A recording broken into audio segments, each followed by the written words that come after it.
Pauper's so much fun.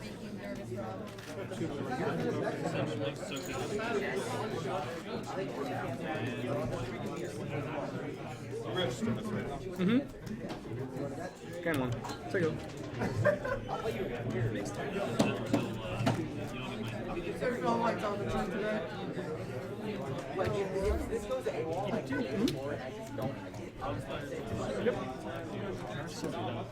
6, 7, 10.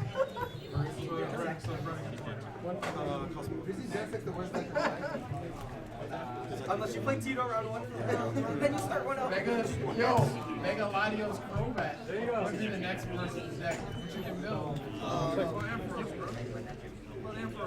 like it.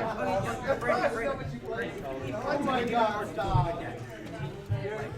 Turn it into nowhere. Your one of your witches.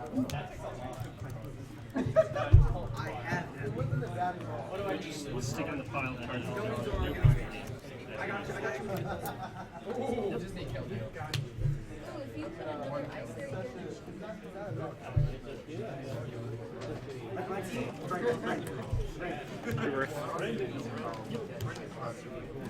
Take it. This hand is done actual nothing. And this is a very easy way to die, is that he does stuff and I do that. This game's over. You want to do one of your raiders. Black 2, black 1, pick 2. Hey, what's going on, fellas? Lord of Wolves, Blackjack. What's going on, guys? I'm just I'm doing some admin stuff here before I update life points, and we can. There you go. I gotta get the commentators in here too, so I still need a couple more minutes. Till one to your face. 4, 6. So, 2. All right, we have ways to go ham. Can we? Not a bad start. That is a gal. That's a gal. Out sick from school. That sucks, man. Sorry to hear it.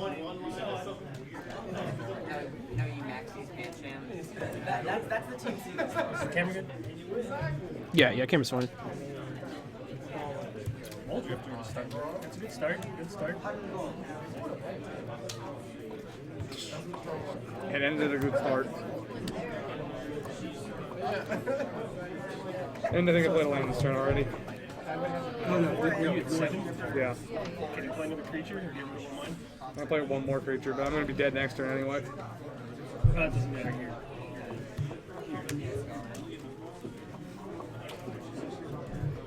Okay. That was the rest of my hand. Strong. I mean, taking out the witches is like probably the best thing. It's just like Kuldotha Rebirth is just terrible against witches. Yep. I mean, Rebirth is sweet when it draws you cards. Had all your hard classes today. Nice. Yeah. I don't know. Are you? If you're in college, like I always hated getting sick because I would always struggle to catch up. Felt like I was. Lands. Like my I was opening always hand too had, far like, 2 or 3 behind. lands. Like, all right, yeah, that's fine. And I'm treated like rip 5 straight lands. Like, But hey, guys, I gotta be right back real quick, and then I'll get everything updated. I just talked to the commentators. They're gonna be jumping on at 6:30, so I'll be joining you until then. I'm gonna be right back on that note. Doesn't matter because we're gonna draw a couple more cards anyway. That's fine. But then it was just like the second Interact. I look at my hand. I was like, I have 3 lands on top of in my hand right now. This is pretty bad. Rats is one of my favorite cards. There's like there's times against this deck where the card looks like just this super you draw medium. like 2 or 3 cards and it's like, you know. Yeah, like whatever. That was cute, I guess. And then there's times it's like all I have left in my hand is lands. It sucks. Yeah, it's like, did you want to draw a relevant spell? Too bad. The best is when you get to put the relevant spell on top of your library and you're like, thanks, I got to draw that. You're the best. Appreciate it, really. Oh boy. Jesus Christ. Jesus Christ, this is terrible. It's not success bad. Success will try. Yeah, sure, why not? Good. Look at life. You make it like. That's my goal. Jesus Christ. Good. Oh, I do have that. Well, good. I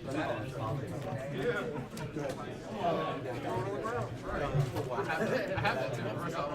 I have that one. Yeah, they're all Good. Wow, that's it. Back for one. You don't want to ping me? No, I think I'll decline. Okay, fair enough. I'll go back down to 21. You seem to be winning the race already anyway. God damn it. I don't know, like I know what my sideboard is. One of the things. Yeah, go ahead. My sideboard involves choking sands, I'm pretty sure. I'm pretty sure it does. No, I mean, I think that's what I bring in. I'm pretty sure it is. Go ahead. Nothing feels quite as good as choking sensing a Horus Glacier. God.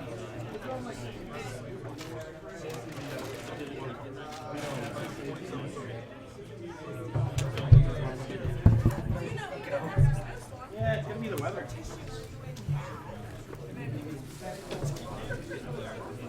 Doing something. Sweet cycle, bro. Trying places in this game. I'm gonna get there. They're not. This game is gonna like. I love the setup you got, man. I've been watching you evolve it since the Squabbles tournament. Oh, really? Oh, that's cool. I'm Kory. Kory, I'm Peter. Peter, how you doing, man? That's Yeah. bad. Nice to meet you. Likewise. You from around here? Yeah, I'm from like Bel Air, Harford County area. Okay. Yeah, that's cool. That's cool. I'm Man. at 24. Go ahead. You play Legacy or? Okay. Yeah, that's cool. You play any other formats? Modern. Modern. Yeah, still had a standard a little bit ago, but yeah, I've been super stoked watching these. Yeah. I love doing this. Like, I wish I could play more, but like I still play in the big events. But it's totally cool because I love watching Legacy and I get to interact with chat like the whole time. It feels really cool being in the driver's seat. I might bug you for some pointers and stuff like this. So I just want to maybe record some of my own stuff. Absolutely. Yeah. I'm thinking of doing like a YouTube video because there's not a lot of intel on how to set up something like this. I had to basically just figure it all out. Okay. So I've used XSplit and I've used OBS for streaming stuff that I've done before, but yeah, the software side is actually like the easy stuff. It's tough like figuring out what kind of rig and what kind of cameras and what kind of equipment is the trick. What made you go with the mic stand instead of using the pipes for the camera mount? Camera shake, because like the stuff would translate into that, and there's like nothing I could do to stop it. Okay. Like it helps having like a sturdy table, but like players always have their arms on the table, so it always causes camera shake. Awesome. Yeah. Go play land this turn. What are life points? I think that's what it was. 20 to 24. 20 to 24. Pauper At its finest. at its finest. Could be wrong. That sounds right. I think you would play there. No, that sounds right. I love how you guys are doing like you're putting a whole bunch of different decks on here all the time too because Yeah, I try to keep it diverse and like interesting too. Like I don't want like Miracles mirror 24/7. Like when I watch other streams, it's always just super hyper competitive decks. So you see the same 8 or 9 decks all the time. So it's really cool to see. But there's lots of brewers in the area too, especially like in the 19. yeah. Yeah, I saw Oh wait, you're both at Kevin's 19. decks last week. Okay. Yeah, because especially like Curio Cavern, there's tons of brewers Okay. down there. Is that where you're from? You're from like Virginia, south here? Or? Well, I'm still from like the MD side, but I work in Alexandria. Okay. So it's like I'm down there a lot.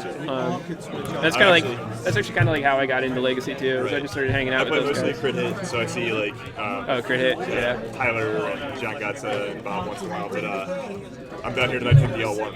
So Okay. I made the trip down here to see this thing in action. Yeah, that's cool, man. That's really cool.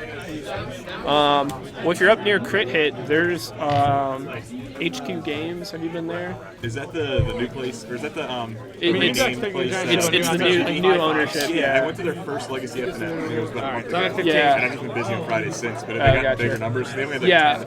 they've gotten bigger, Only 15. and there's a little bit more turnout now, and I'm trying to go there like every Friday. That one's kind of tough for me to do, but I still try to go there when I can. Are they still firing off at like 9 p.m. or something? Yeah, 9 p.m. Yeah, because they actually do events there like Friday night, and then like I'm at 11. once there's more room is like also like some people for whatever they work late. Like we tried doing that at 8 p.m. for 2 weeks, and like the attendance just wasn't there, so Something not we shitty. figured like the 9 p.m. is probably. Yeah. If I know that I can get there, I'll try and get there, but it's just super late. So Yeah, it really is. I come home late that night, but it's like Friday, so it's okay for me. I But can't get away with it. Of course, Sanctifier's Oh, you guys- I what- grind all the time. But yeah. Yes! yeah, Draw a card. do you have any kids, or is it just the? Not yet. No, Okay. that'll make it much worse. Yeah, I was gonna say. You think it's hard now, man? Just Where did you guys, or where did you pick up all the really big camera-friendly dice? I got these online. Okay. Like, yeah, I just looked up what size. And the Goif ones you just made yourself, or The Goif ones, Frank, we have a regular here that he made those for me. We're actually making new ones because these are actually kind of hard to see. They're just a little too busy. Lose 8? They're not high contrast enough. Yeah. Like these are like kind of gray instead of like bright white. And it's just kind of tough to see on camera. So we're getting high contrast like black and white ones of these. And this is just it's a blank dice, and this is just tape on here. Okay. All right. So it's not good for rolling, but it's good for showing. Yeah, exactly. Awesome. And then the other dice, everybody's just giving me. So My dad. Vegas dice are a little bit bigger, but they're still pretty visible on camera.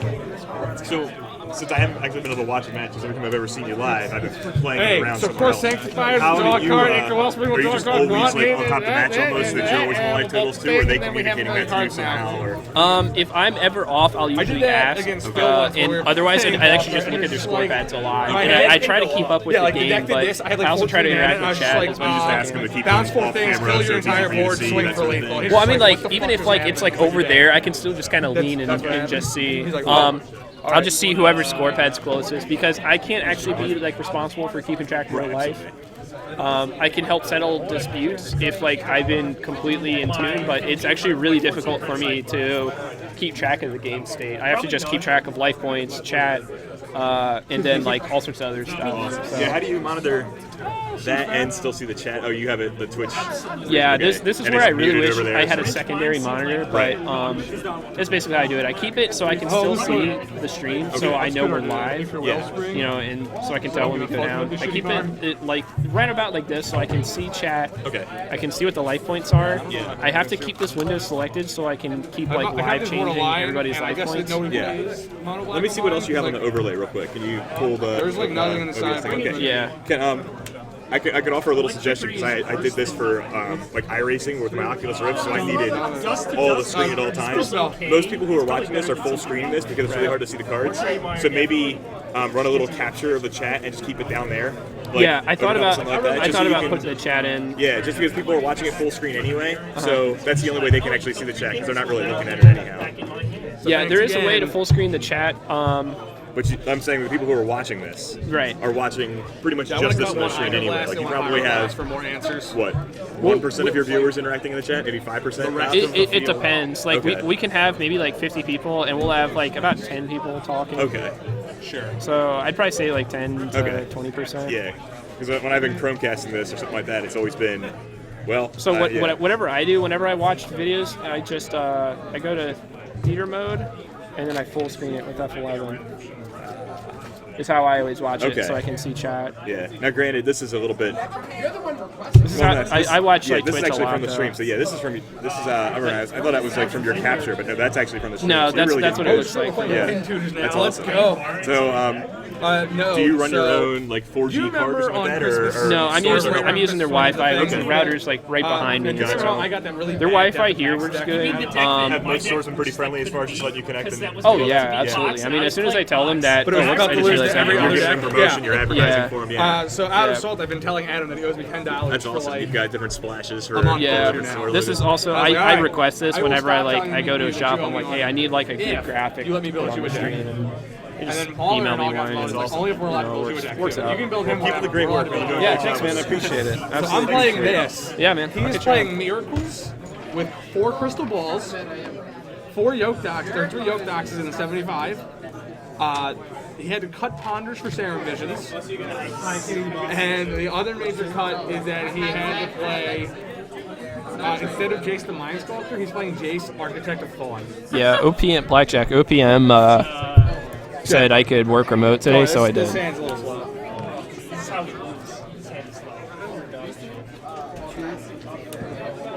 The Mage Power, yeah. You guys might see something really, really interesting happen tonight. we're gonna have we might have the run back of the salty sweet run back. So 22 to 20 right now. So it's really good, is what you're saying. Scott. Oh yeah, what's going on, Scott? You know what's you probably know the story then. Are you not coming out tonight? We play.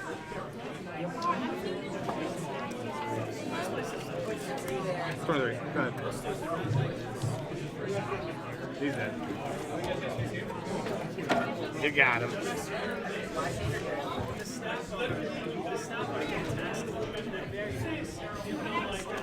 Yeah, so this matchup, this is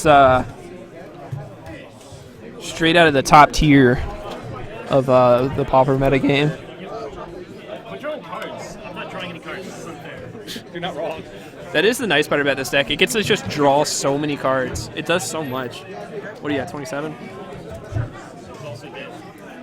Sure. And then I'm gonna bounce a little game land as I go. Yeah, if you're wondering, we board out some of these. Because I'm not looking to get blown the fuck out all day, every day. We got pressure. He's only at 31. 27? Or no, 27. 27? I can't bet.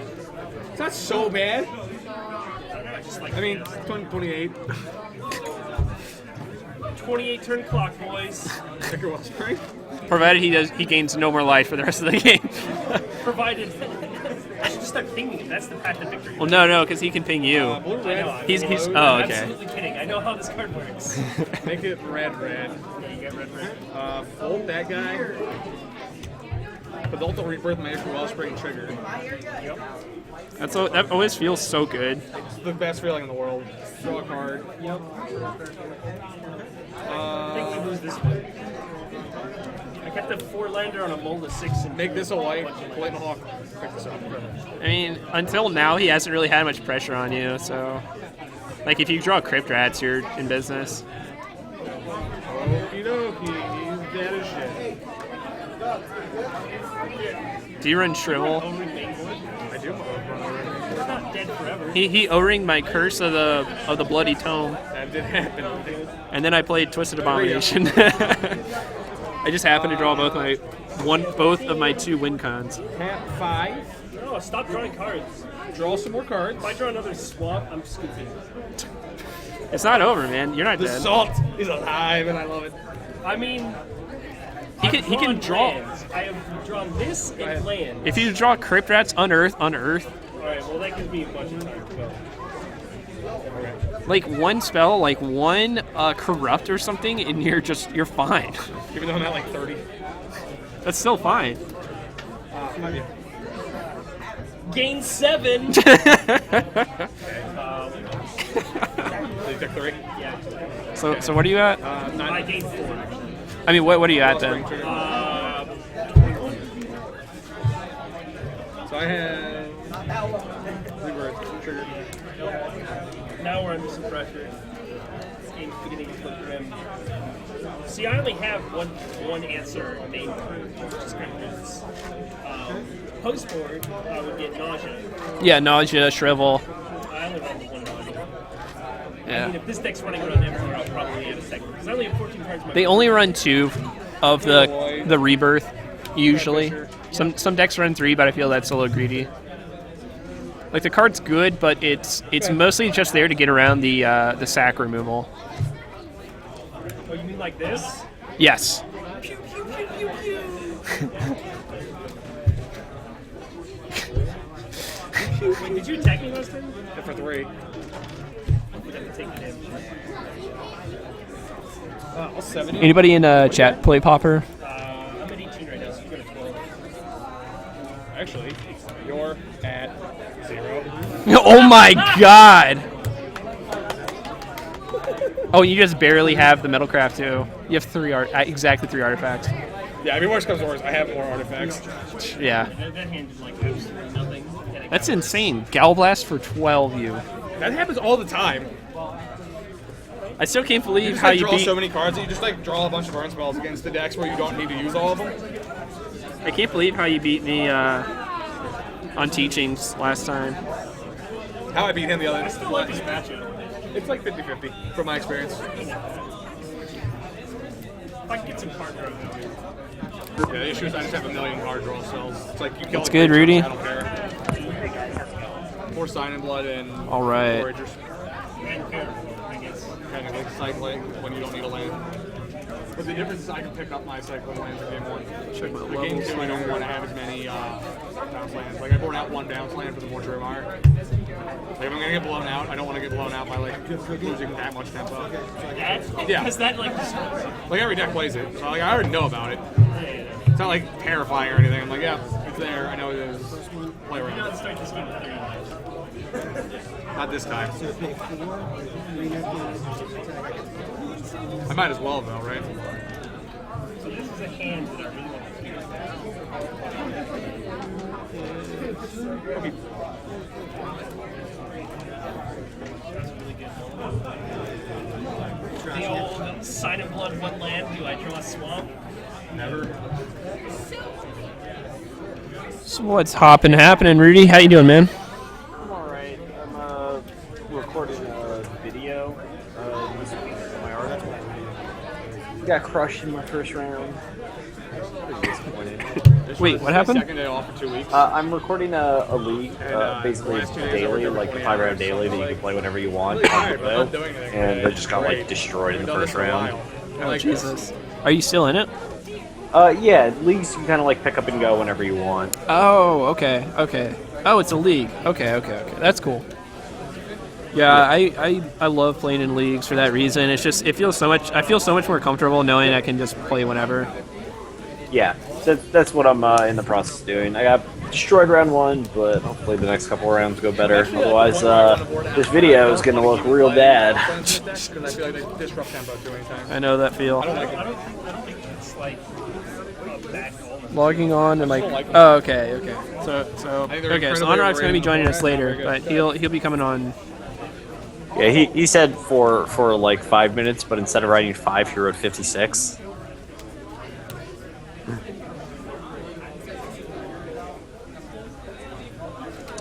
Why doesn't this have my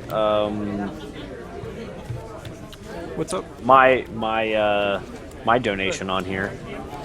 I was the first donation. Oh, yes. First donation. I can't figure out why. I thought I could add custom donations, but it's not showing up. So I might just donate $1 to myself under your name. Okay. Anuraag's on Skype if you want to call him. Oh, did he just join? Yeah. All right, he's there.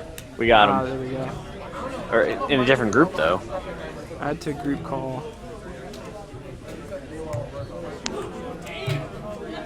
Wait, do we have like 2 group calls going? Apparently. What's up? All right, we got him. Hey, Anuraag. How's it going? All right, let me share this. Good. Use this for white. Then bounce.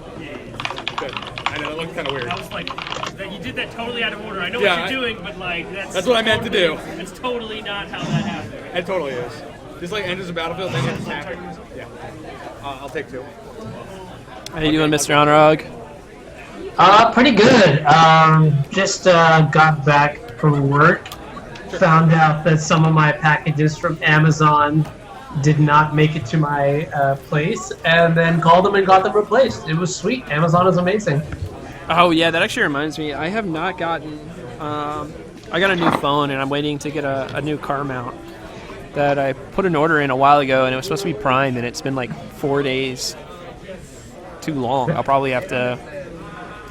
Double check and see what that is. Yeah. Yeah. I'm actually having a problem on Amazon right now with an order I placed. I placed an order for some cards, and my order got canceled on me because the card moved up in price. 2 million, Oh, that's some dog doo doo. Yeah, so in the process of emailing them and waiting for them to figure out that they're wrong and send me my cards.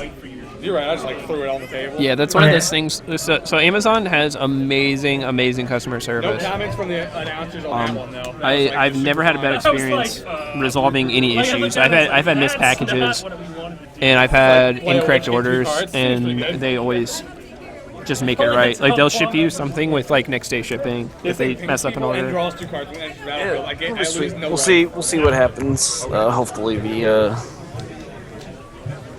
the people realize that what they're doing is against Amazon's terms of service and decide that they would like to keep their online store instead. You have to make sure you specify that when you're dealing with card order cancelers.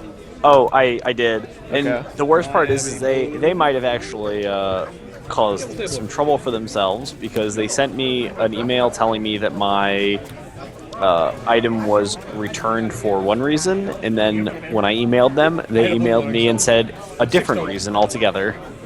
Full play. Right. So here's So so we tap Boros Garrison. Yeah, that's pretty sketchy. But I mean, like, that's a good thing that you're talking about in terms of cards that have risen in price lately. Holy shit! Like, Modern is moving. Like, is it like everything in the Eldrazi deck are like super expensive? Basically. Also been catapulted. yeah, a lot of, And lot of all the cards answers are going up too. Yeah. What are life points? 16 to 16? Is that right? Yeah. 16 to 14. El and Philip are looking at some Pauper battles. Technically legacy legal for You got most, me. You were gonna attack. You Except for Gush. I just didn't except for like Gush. But you're at 14. Also attack.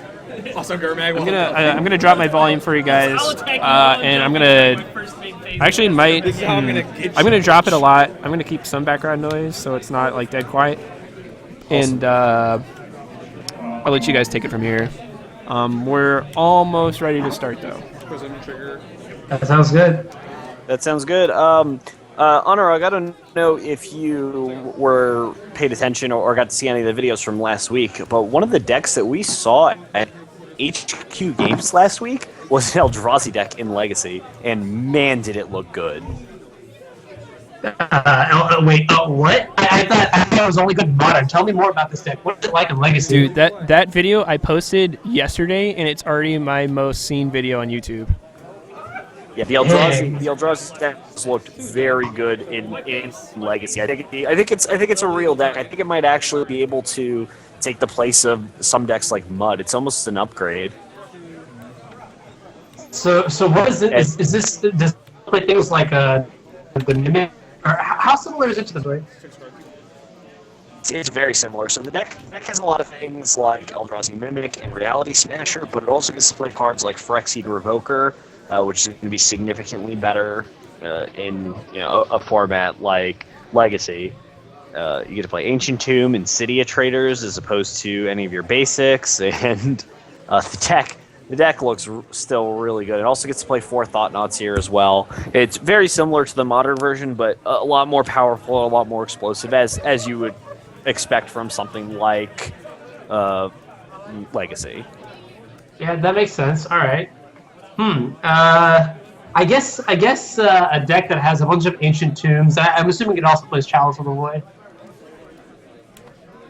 Yes. Yeah. Probably has like a really, really good Miracles matchup, huh? Yeah, I mean, having Chalice and Trinisphere, let me see if I can find the list that I sent earlier, because I definitely sent one that I found. I have it right here. The deck it's 4 Eldrazi Mimic, 4 Revoker, 4 Thought-Knot, 4 Reality Smasher, 2 Endbringer, which if you're not familiar with what Endbringer is, it is a 4 and a colorless for, I believe, a 5/5, and it untaps during each player's untap step. And you can tap it to deal 1 damage to target creature or player. You can pay a colorless. Target creature cannot attack or block this turn, or colorless, tap it, draw a card. I am a huge fan of the last effect. Yeah, it's just a lot of powerful. It also plays a Phyrexian Metamorph. It plays 3 Trinisphere, 4 Warping Whale, an Umezawa's Jite, and a Sword of Fire and Ice. Yeah, Warping Whale is pretty sweet in this deck. I guess if Warping Whale is to find a home in any deck in Legacy, it would be this kind of deck. Yeah, for sure. It's also possible that something like Warping Whale might make its way into a deck like Death and Taxes. Cards like Show and Tell and Infernal Tutor and Terminus are generally problems for decks like that, and Warping Whale is just a solid answer to all of those cards. So I'm certainly interested to see how it makes its way into Legacy. Yeah, that's actually a really good point that you brought. All of those cards are huge players in the wonderful format of Legacy, and Death and Taxes getting more interaction against all of those would be, I mean, incredible already. The deck does really well right now. If anything, it's just more options to make it become even better. Right. What's also nice about Warping Whale is it kills Deathrite Shaman, which is pretty important, but it can also kill an early Delver. It also has more potential too, as you're able to you're able to kind of use the Eldrazi token to make an Umezawa's Jete really good. We did exactly 0 repairs. Sorry, could you say that last part again, Rudy? One of the interesting parts too is in a lot of creature mirrors or against like Supreme Verdict decks, Wrath style decks, or decks with a ton of removal, Warping Whale provides you an instant speed creature that can hold equipment. Oh, that's a really good point. Yeah. So it's certainly pretty interesting, and I am very interested to see how Warping Whale kind of affects Legacy. It obviously can only be used by certain decks, but I'm still curious to see how it performs. Right. I mean, like, in terms of card evaluation, I think that the best part about this card is just that it has options. The best part about this is at least one of you guys will get a win.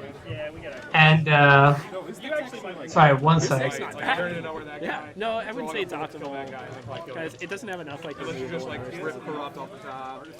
Negator into corrupt. Negator into corrupt. No, he's not even running the full set. Yeah, if I'd say one second, I'm just gonna wait for the quiet down a little bit. Yep. Put me to 2, and it's like, do something. You have to do something. You have to do exactly that. Like, that's exactly what I did. So it's like, oh well, sucks. But Alright, so what the hell are your deck's names? so why are we the feature match? I don't understand. Makes it loud. Okay, I'm gonna drop it.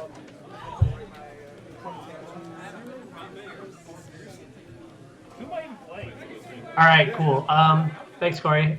So yeah. What I was saying about Warping Whale is that the reason that I think it's just going to be a card to keep on our radars is because it provides a lot of options, and I think in a format as powerful and diverse as Legacy, having a lot of options is really where you want to be. Right. The fact that we can come up with so many different situations where this card is good, and those situations aren't necessarily a defined situation that's very specific, makes me really interested in how this card works and how it's going to affect Legacy at all. Just simply because we just thought of all these different situations, and none of them were a specific situation. They were all these broad these broad terms that can be applied to a bunch of different places. Yeah, absolutely. And I think on the left we have I saw Thoughtseize and I saw Windswept Heat. I saw Savannah. All right, is this Dabzan? Dab. Are we allowed to write junk butts on the screen? Like, I'm calling it what I still think is the best name for the deck. What's that? Milkshakes. Milkshake, bring all the boys to the yard, and they're like, they're gonna take 0.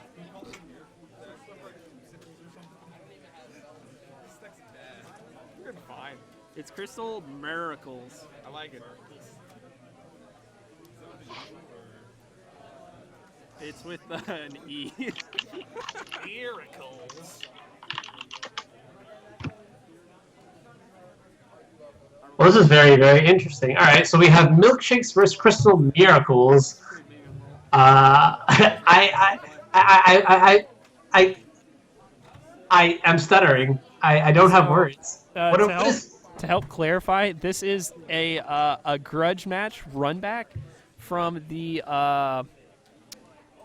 Secret Santa event. The story goes, Don got this horrible Death and Taxes deck from Adam that was borderline unplayable, and so we're playing a run back where both opponents built each other's deck, and then they're playing it for the whole night, and they're horrible decks. Can you tell us kind of what's in some of these decks? so we can kind of have an idea since we don't have access to deck lists. I'm curious what's actually in these decks or what kind of style of decks these are. Okay, so little details. Both players know what each other's on. Crystal Miracles is Miracles without Divining Top in Crystal Ball instead. All right. Oh man. And then Milkshakes is a Doran the Siege Tower deck. That is it plays like a Dark Maverick.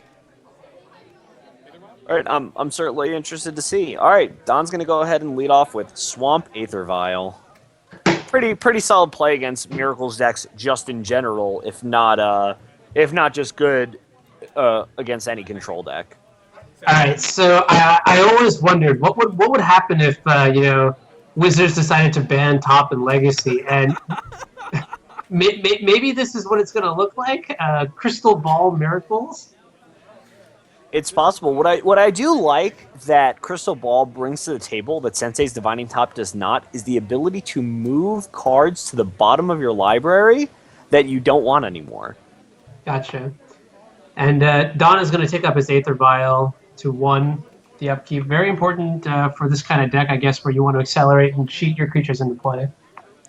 And Assault Formation here is the play for Don. And what's really nice about Assault Formation, and this is really good and limited, but what's really nice here is that if you have any creatures with Defender, you can attack with them.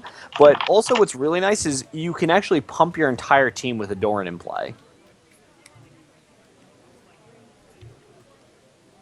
So being able to use excess mana effectively is going to be kind of important here. And Adam is going to go ahead and play a Rest in Peace. Now, if you see Rest... Wow, and a Yoked Ox here from Don is going to put the pressure on Adam pretty quickly. If I'm sorry. Look how short the entry is in MTG bot. It's like literally one line. It just says Yoked Ox 04. That's great. So Anuraag, when you see Rest in Peace out of a deck, what are you generally thinking of? In the main deck? Yeah. When I see Rest in Peace in the main deck, the first thing that comes to my mind is Helm of the Dominator or whatever, the Obliterator. Helm of Obedience? Obedience, yeah, whatever. Sorry, I'm thinking Dota right now. My bad. Helm of Obedience. Goes to your graveyard, and it's destroyed. Wow, this is also something that I was thinking about that actually just came to mind is Adam played Energy Field, and with Rest in Peace and Energy Field in the deck, Don actually can't do anything to Adam until he finds a way to get rid of the Rest in Peace or the Energy Field. And I think actually Don has a copy of Abrupt Decay. He's tapped mana for it. The question is now, do you target the Energy Field or the Rest in Peace? What's important to know, though, is that if a card... that would be dealt to you by sources you don't control. When a card is put into your graveyard from anywhere, sacrifice Energy Field. Right, so let's see what happens. In this situation, do you Abrupt Decay the Rest in Peace or the Energy Field? And I think the correct answer is the Energy Field because Rest in Peace would get exiled, correct? On resolution? Correct. And I actually think here it's more important to get rid of Energy Field, force Adam to have another one. And with Assault Formation in play, Don is dealing a ton of damage very quickly. He's put Adam on a very short clock, and we're going to see here what... Oh, looks like Adam has 2 Swords to the Plowshares. They're going to take care of Yoked Ox and... 0 life. Yeah, and that's actually a really interesting point here is that because this is an Assault Formation Doran deck, Don's not going to gain any life off of any of these Swords to Plowshares. This deck is pretty incredible for a Hateful Brew. I'm not gonna lie. He certainly put the pressure on Adam here, and it doesn't look like Adam's found a Terminus or another source of Plowshares here, and unfortunately, I think that's just going to be it for him. With an Aether Vial on 1 and 3 and a Gaddock in play, I don't think he's going to be able to do anything. And it seems like the Brainstorm drew into a couple copies of Crystal Ball, so Looks like we're going to be going to a game 2 here. Yeah, with another creature here, Don's insulated himself completely from another Swords to Plowshares, and looks like he's going to go ahead and take game 1 here. Unless he's going to negative life totals. And it looks like when you're at -4, you're very dead. Crack 2 fetches down to 18. Got hit for 4 by a Yoke Dox. Platinum Angel, where art thou? My Kingdom 4 Swords to Plowshares. The Mage Power brings up a good point that when with Tegan play, Terminus is no longer an out. That is something that has bothered me many a games. Yeah, it's certainly a good point, and it's definitely troublesome here. I wonder how each of these players is going to sideboard. It looks like Adam is looking at the wear and tears of the sideboard, and he keeps scrolling back through them over and over again. Yeah, and I mean, like, other cards that I'm seeing right now are Blood Moons. I saw Is It Staticaster and Monastery Mentor. And honestly, I think all of those cards are things that I want. Staticaster. Well, I don't know about Staticaster because this is Milkshakes is a interesting deck that I actually don't know if Staticaster is good against or not. But I definitely want Mentor and the Wear Tears. We already saw targets for Wear Tear in Aether Vial. And Assault Formation as well. Yeah, it looks like if Don has an early Assault Formation in Aether Vial, Adam's going to gain a ton of value. But it looks like Blood Moon's not going to be great here. Between Aether Vial and all the basics that Don has, it doesn't look like Blood Moon's going to be something that we're really going to want here. Well, Blood Moon might be very good against other 3-color decks. Against a deck with Aether Vial, it's just only going to be okay. Yeah, I mean, it really depends what Adam's game plan is with the Blood Moons. I mean, if he's looking for Blood Moon to completely lock Don out of the game, he's not going to really get much out of that. But if his goal with Blood Moon is to sort of slow Don down, then maybe he's going to have some better luck. All in all, though, I think with Don having all these basics that we saw game 1, I would have liked not to bring in Blood Moon. I don't think it's necessary to win the game.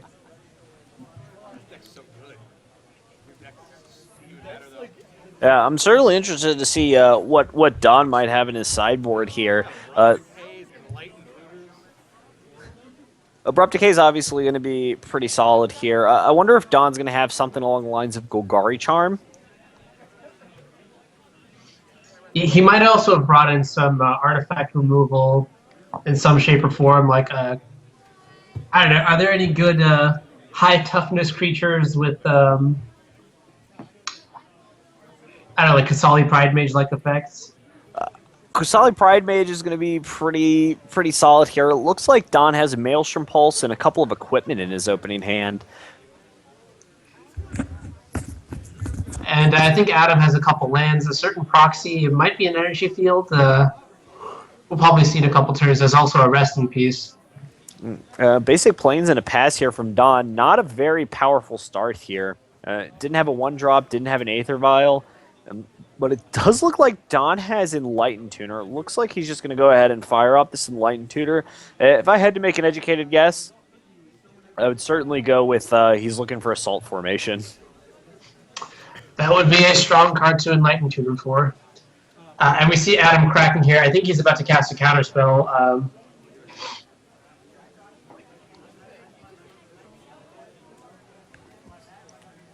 Yeah, certainly agree with that. Adam really has to make strong uses out of his counterspell. Wow, that's really interesting here. Is Adam was just cracking his fetches there to save. Looks like potentially to save time.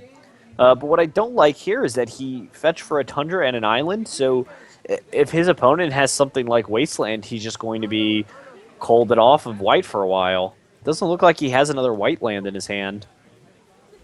Right. Yeah, I definitely see. I definitely see a little bit of an issue with either the timing or whatever it is in the way Adam fetched here. I would definitely just I understand you're trying to save time, but I'd rather just wait until my opponent casts a spell that they are searching off of Enlightened Tutor. Yeah, and it looks like Adam might have realized that was something that he was interested in doing, and realized it halfway through. And Adam here is going to have to use Brainstorm and hopefully try to find some other land preferably fetch land. It looks like he found a Flooded Strand, and an Island and a Brainstorm. So it looks like his Brainstorm here is actually going to be pretty solid for him. We're going to have to get rid of 2 cards here. Looks like he's moving the Rest in Peace and an Island to the front. Yeah, I mean, the Rest in Peace doesn't do too much in this game, so I wouldn't be surprised if I saw Adam shuffle it away. And it looks like a pass here from Don. Adam's going to go ahead and draw. He's going to draw the Island he put back on top of his library. He's going to play it. It looks like he is interested in holding on to that Rest in Peace.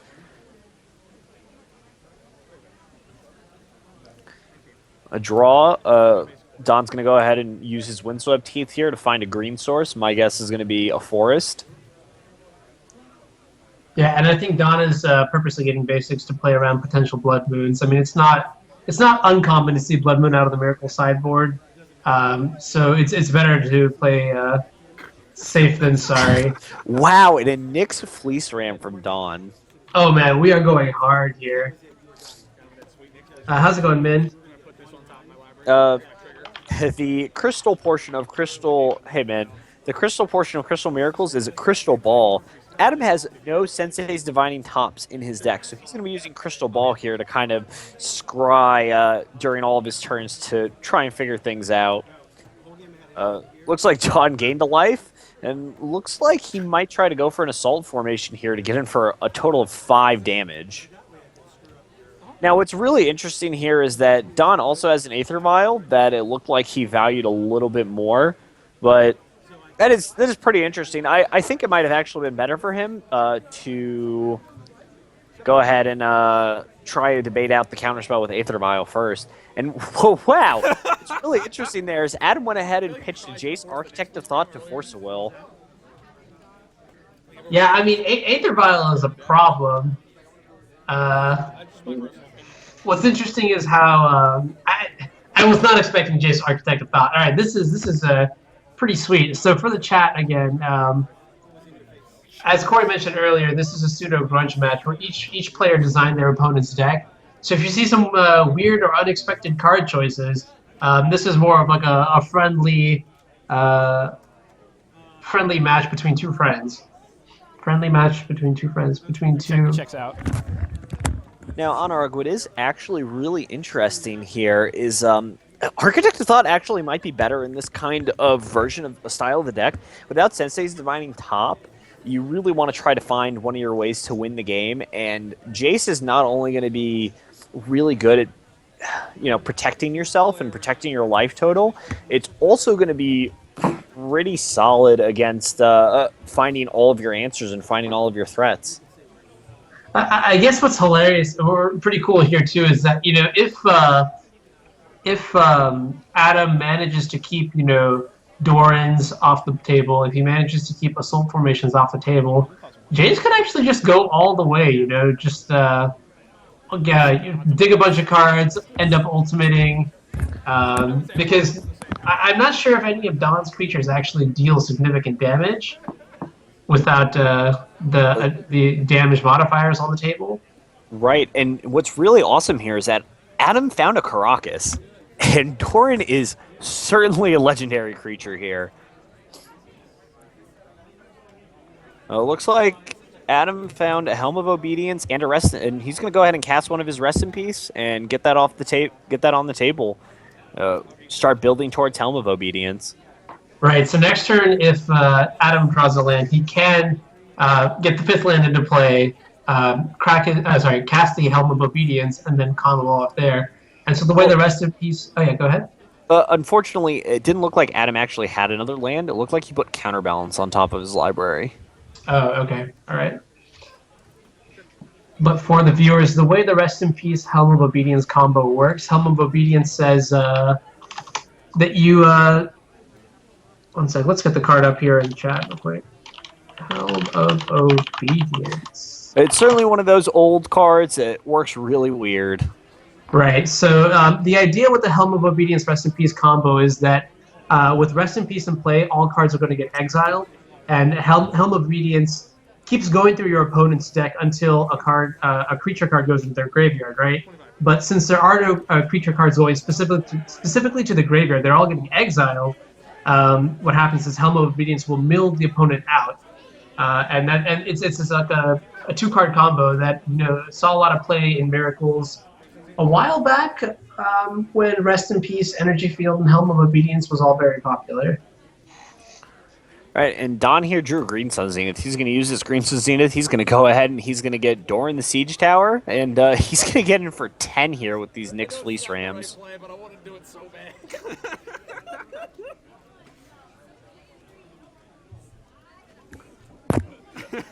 And unfortunately, it looks like even this attack for 10 here, and with Adam having a Crystal Ball, all right, he's going to go ahead and Reclamation Sage this Crystal Ball here.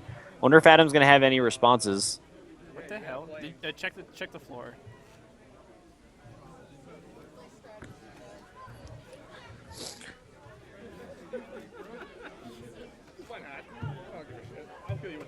Go ahead. Yeah, Reclamation Sage is going to get rid of Crystal Ball. It's going to stop Adam from really getting too far low. And a land off the top means Helm of Obedience is just going to kill Don here unless he has something. And with the Decay sitting in hand and having 2 Rest in Peace in play, it's not going to be enough. And we're going to be heading to Game 3. Yeah, that's amazing. I guess that's something important to take away, that if top did get banned, Crystal Ball is no replacement. Find those cards you said you were looking for. I remember you texted me like a week ago or something asking if I had picked up. Oh, you did? That was the helm that I was missing for this specific event. Right. I bought a helm just to show Don that I could try to win with this. That's pretty cool. No, we both invested way more in this break than we should. I mean, I spent like $10. Let's be real here. Hold on. No, but you Define invest.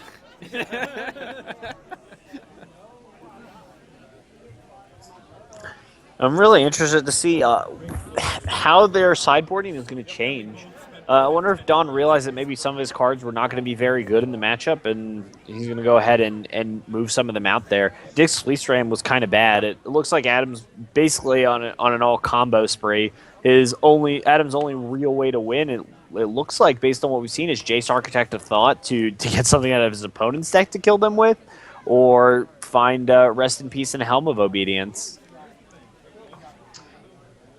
Right, yeah, so maybe Don could just try and have like all the answers to these combo cards / Planeswalker win conditions, but you also have to wonder, if the game goes on forever, does Crystal Miracles have just as much inevitability as your standard Miracles deck? It certainly feels like it could, although I'm not sure if it actually does.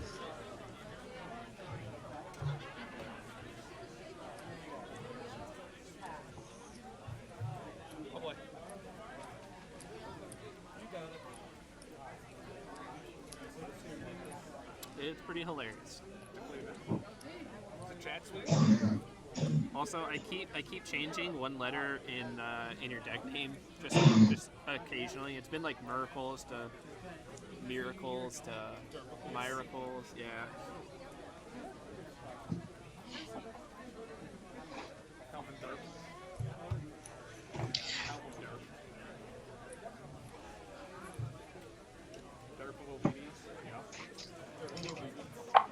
Turbo obedience. Oh my god. The other thing is I really don't like Adam's lack of win conditions here, and I think that might end up proving more fatal. It's going to end up proving fatal more often than not. Yeah, I guess it's pretty hard. It's like kind of the way I draft my Holiday Cube decks, with just a bunch of card draw and do nothing, and then I die to like 2 2/2s that came into play like on turn 3 and 4.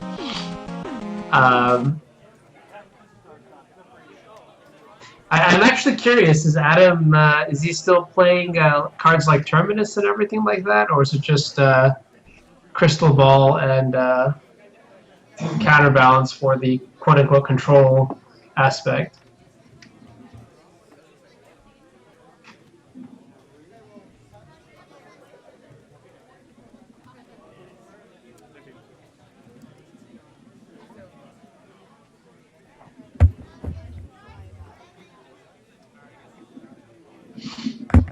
All right, and we see in Adam's hand, he's got Enlightened Tutor, Containment Priest, 2 copies of Counterbalance. Containment Priest is pretty good against Aether Vial. It doesn't necessarily get rid of any value creatures since Aether Vial is a May effect, but it does, at least turn off Aether Vial from putting creatures into play. It's certainly a good point.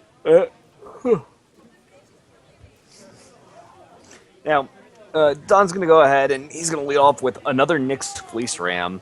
A Cavern from Adam is really interesting. I didn't see if he had any creatures in his deck, but it's definitely possible that he had something like Snapcaster Mage or Vendilion Click. And he may have boarded in the copy of Staticaster and what was the card? Monastery Mentor, I think I saw. Monastery Mentor? Yeah. And Don here has a Wasteland, and Tundra into Cavern is going to leave Adam with a big issue here.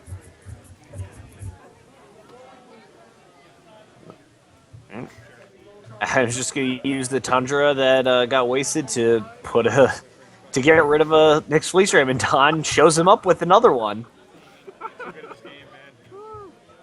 Alright, well, it looks like Adam still has a couple more lands in his hand, or at least one. No, it looks like the Blemish Trend is his last land in hand. So if Don does have, an Assault Formation or Doran, at least the damage this turn won't be that much. Yeah, and a Thoughtseize here out of Adam is going to be great. And it looks like Adam does, or a Thoughtseize out of, excuse me, it looks like Adam does have Vendilion Click in his hand as well.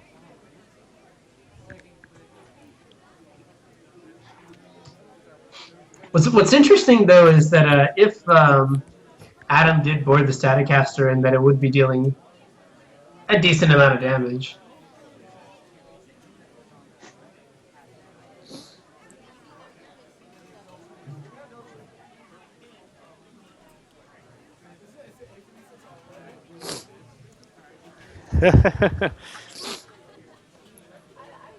All right.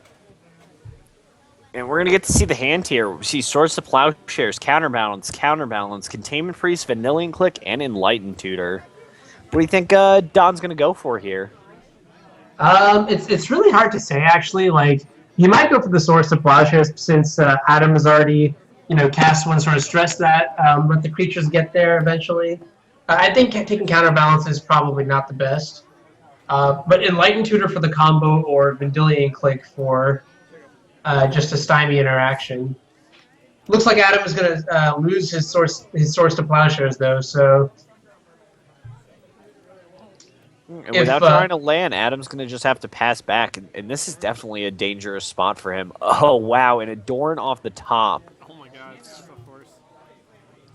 And Adam ripped a force. I mean, if you're not going to draw a land, at least grab a Force of Will. There you go, yeah. I mean, the back-to-back is pretty exhilarating. And I guess that sort of justifies why Don took the Swords to Plowshares. He probably knows the deck as well, right? So he knows exactly how much removal is in there. And taking the Swords to Plowshares means that, Adam had to draw, like, some sort of like answer that turn, otherwise he was going to take a lot of damage. Yeah, although Doran is not necessarily... the deck is going to have to play a lot of not well-suited creatures. These creatures are just not going to do a lot on their own. When Doran does come down or Assault Formation does come down, these creatures are going to hit very hard. They're going to end the game in a couple turns.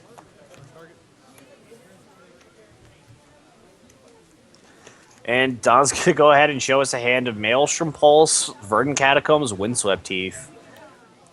From this Vendilion Click. Adam doesn't want to see Maelstrom Pulse. He's going to have Don put it to the bottom.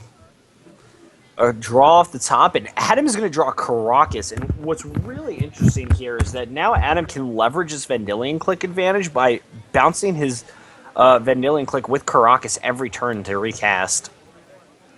Right, and not only is this sort of offensive filtering, so Adam can stop Don from drawing Assault Formations and the like, but he can also defensively ship back extra cards that he doesn't like, for example, the Enlightened Tutor or the Containment Priest. But an Assault Formation off the top is huge, because now Don can finally start his offensive beatdown. And with Adam not having too many great cards in hand, I wonder if he's gonna reuse Vanillion Click to start fixing his own draws. Some life total discrepancies that we're trying to figure out exactly what each player is going to be at.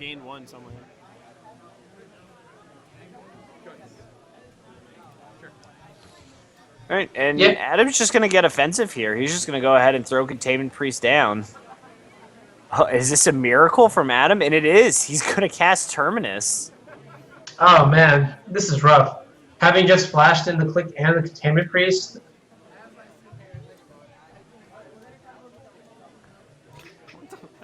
Unfortunately, Adam's still going to have to tap another mana to cast that Terminus.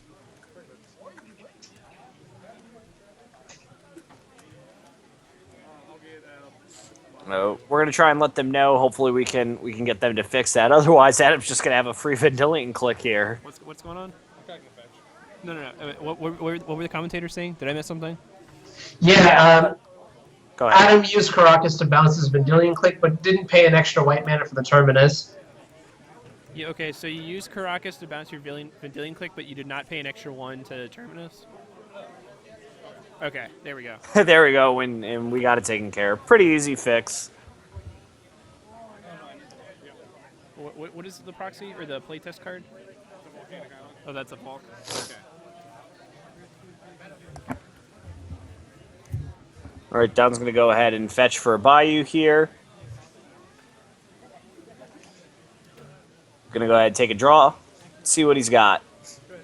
And it looks like he has a pretty interesting card from Khan's draft. If you guys are unfamiliar with this card, it is a 1 black mana 03 or 04 correction that has Outlast on it. Outlast is a sorcery ability that you could put a counter on Disowned Ancestor here to make an attack for more than 4, but right now it's just going to attack for 4. Jace Architect, the thought off the top here, is not going to be bad. We're going to get to draw at least 1 card, possibly 2, and that's going to be pretty good for Adam. And a Fetch Land and a Force Wheel versus Crystal Ball. I think we're going to go ahead and just take this Fetch Land and this Force Wheel here. With an Enlightened Tutor in hand, we're certainly going to be looking for a couple answers here pretty quick. We're good. Adam really needs to find a source of Plowshares here. Yeah, source of Plowshares would be good here. I think Energy Field would also be good. One thing I want to do point out is that I really like how Adam is holding on to his Enlightened Tutor. He could have fired it off many times beforehand, in the course of this game, but he's been patiently holding on to it, and I think he's just waiting for more information, more draw steps, waiting until the last possible moment to make this Enlightened Tutor as powerful as possible, so that he doesn't accidentally get something that a couple turns down the line he finds out could be something else. Don's going to go ahead and take advantage of Assault Formation's other ability here and pump up his Disowned Ancestor to attack Adam for 5 from 13 down to 8. So Don just pointed out that Jace's -1/-0 is completely irrelevant as long as Assault Formation or Doran's out. That is correct. I don't know how I feel about that. That makes me die a little bit on the inside, but All right, and Adam found a Rest in Peace here. 2 Rest in Peace. So what's going to be really great here is it looks like Don's going to go ahead and split, give Adam both Rest in Peace. I think Adam's going to go ahead here, take both Rest in Peace, cast both of them, and then Enlightened Tutor for a Helm of Obedience. yeah, and see, this is how Adam is now getting rewarded for not having cast the Enlightened Tutor earlier on a Rest in Peace or a Helm of Obedience, because now he knows what specifically to get. I really like that. Yeah, and I think Don is still deciding on how he wants to split the piles. Yeah, and it looks here that that at 8 life, Adam is in a great position to cast both Rest in Peace.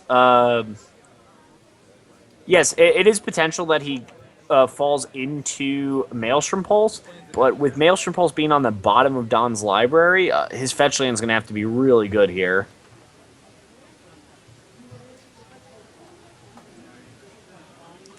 And with Forcible Counterbalance in hand, I think Adam is also pretty insulated from something like that. Right, and so I mean, if you're Adam and you have your combo ready, and you know that Don knows you have your combo, pretty much good to go next turn. What do you want to look out for? I'm not sure here. I'm actually trying to still figure out what Adam's play here was by not casting the second Rest in Peace. By not casting the second Rest in Peace, he left himself open to an Abrupt Decay. Right. I mean, he still has. Does he still have the Vendilion click from earlier? He certainly does. But even in response to a Vendilion click, this Rest in Peace can still get Abrupt Decayed, and it looks like that's exactly what Don has in hand, and it looks like that's exactly what's going to happen. What's really interesting here is that if Adam just went ahead and cast both Rest in Pieces here, it looks like he might have just caught Don. And a Frozen Grip and an Abrupt Decay, wow. Looks like he wasn't going to be insulated by casting both Rest in Pieces here, so he's going to go ahead and take this Decay.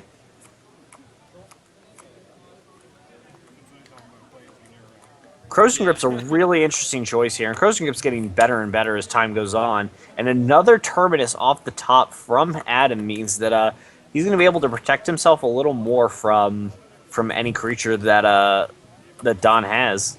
Right, and I think now we're just seeing how powerful this Caracas click combination is.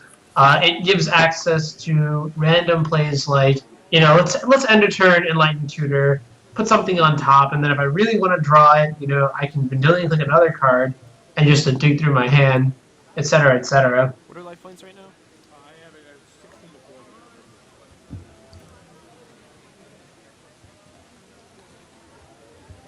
I guess I missed one hit with the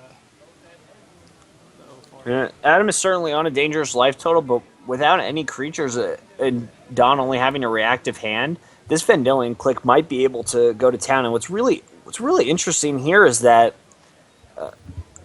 Adam decided to cast Vendilion click when he didn't have Caracas up.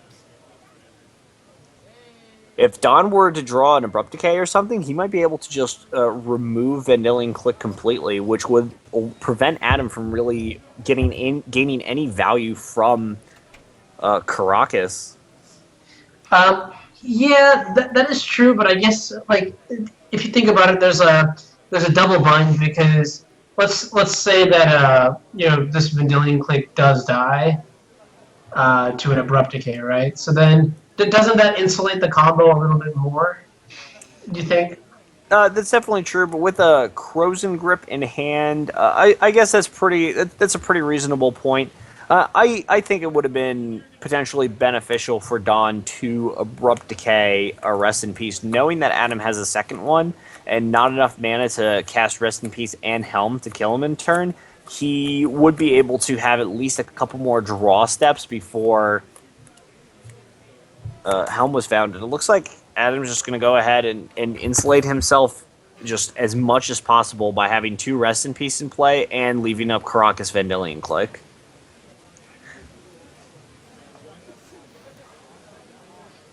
And we have to go ahead and ask here, what is Don's out? I mean, are there any 0 mana, 0/3 defenders out there? Not with haste that I know of. Well, there's the Aether Vial, right? You can flash it in. Right, but the Aether Vial is only going to have 1 counter on it, so he's just going to be dead to this Helm of Obedience here. I guess the best thing for Don to draw is an Abrupt Decay here, because an Abrupt Decay here would allow him to destroy both Rest in Peace. All right, can he draw something for this Rest in Peace off the top? He needs a Maelstrom Pulse there. Maelstrom Pulse would be very good. Phyrexian Revoker would also be an okay slot, but it looks like Force of Will is just going to go to the graveyard, and Adam's just going to go ahead and lock this up with the Helm.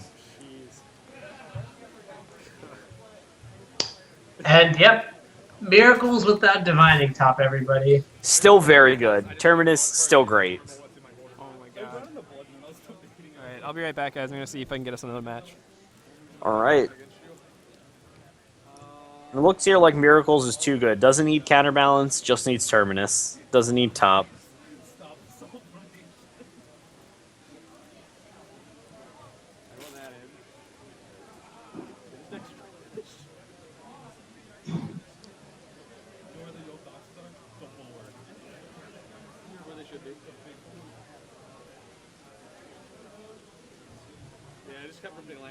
Yeah, you were right, actually. Yeah, Don did bring in the Golgari charms. Yeah, I, for the most part, I just assume a lot that green-black decks are going to have Golgari charm. What is really interesting is it looks like Don had a Pithy Needle either in his main deck or in his sideboard. And Sensei, obviously, not being able to name Sensei's Divining Top, kind of a little bit of an issue, but Pithy Needle is just so powerful on its own, and being able to name something like Crystal Ball or Helm of Obedience would have been really good for Don in a lot of that situation. I hope we both win out and just make everybody salty as fuck. That'd be amazing. I'm not gonna lie, I would be very upset if I had Pithy Needle and then turns out my Miracles opponent does not have Sensei's Divining Top in their deck. Right, but if they split with you, you made $10 playing this garbage. That's my goal. I'm playing a deck full of 04s and 05s with Doran and Assault Formation.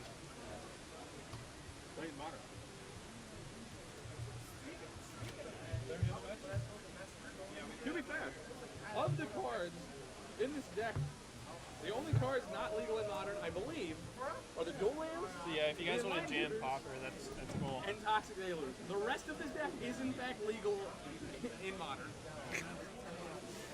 Yeah, some people thought we were playing Modern. No? Well, Crystal Ball and Terminus are both legal. Kory, any word on matches for the rest of the round? I do not have another match for us. It looks like they're still playing. So these guys are just going to play some Pauper for us. All right, sounds good.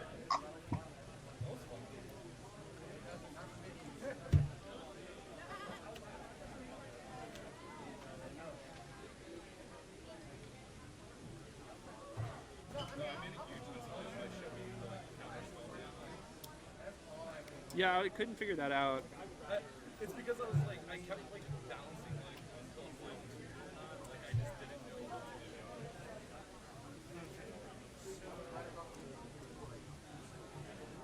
What deck are So, Rudy and Kory, are you guys going to SCG Philly? Yes, In a sir.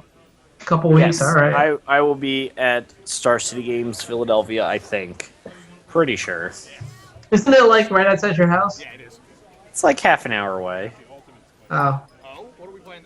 Is that for I like Pauper? his deck. Yeah, I just need to get lands real quick. Which one are you looking for? Splice. Oh, you're playing that? Yeah, this next sweep. I figure the stream will like it. I don't know if it's good, but the deck's super awesome. Nice. I think it has a good. What are you playing? Tron? Probably. It doesn't kill you through any normal means, so you don't just you have to rolling thunder. So I play a little bit of a different list. I run Delvers and Anglers with Thought Scours and Mental Notes and Brainstorms. All right, so because you beat me with Crystal Ball, I'll play. No, that's fair. He bought me those cards too. I did. I own them. I did give them to you. You got them for life. You should sign them or something. No, so Snap signing you. player gave me my fourth Yoke spoil Yoke. I did do that. That was awesome. Jesus. Or did he scrape through the bottom of the barrel to find that? Probably. No, he went home and was like, look what I found. Yeah, man, if I had an island, his hand is nuts. Yeah, I think I'm probably going to be playing Agrolome in Philly. That's exciting. Anything new? I remember, what was the centaur that you're playing now? Centaur, Vine Crasher, and I'm still running him just because he's so good against the bug decks. Yeah, that guy's great. I think I'm probably just gonna play lands. Yeah, I think it's good. If Eldrazi gets like popular, then I think that's pretty favored. Yeah, I'm just hoping because I think a lot of people are gonna play Eldrazi style decks, or not like a lot of people, but at least like a larger number than usual. As long as they're not playing like 4 Fairy Macabre in the board, we'll probably be okay. Yeah, I'm calling it now. I think it's going to be the breakout tournament for it because I know some really good players that are going to be playing it, and if they get paired against like Death and Taxes and Miracles all day, they're just going to crush the field. Yeah. I mean, the last Northeast SCG had a lot of Miracles Day too, so if you can get that far.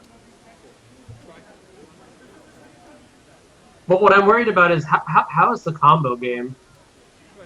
It plays just like a mud deck, just minus Lodestone Golem, but plus countering sorceries, so it kind of evens out. It's show and tell and storm matchups very favored. Oh, that's interesting. That's very interesting. Yeah, because it has enough pieces. Like the main board Trinispheres, main deck Trinispheres, Chalice and Revokers, like, and 4 of the what the hell is the card called? I can't remember. Which card? It counters the sorcery, exiles a creature with power toughness 1. Warping Whale. Warping Whale. That card's great. Yeah, it runs 4 of those in the main. Yeah, I mean, it would be nice to see that deck at least make day 2. I don't know if it's going to. I don't want to put money on it making top 8, but I mean, it seems powerful. I have yet to play a game against it though, so I really don't know. I'm just hypothesizing all of this right now.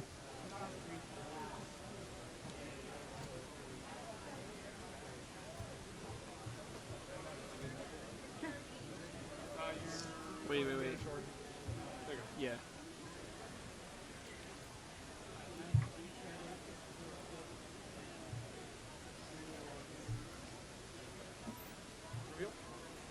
I'm just kidding. I mean, do.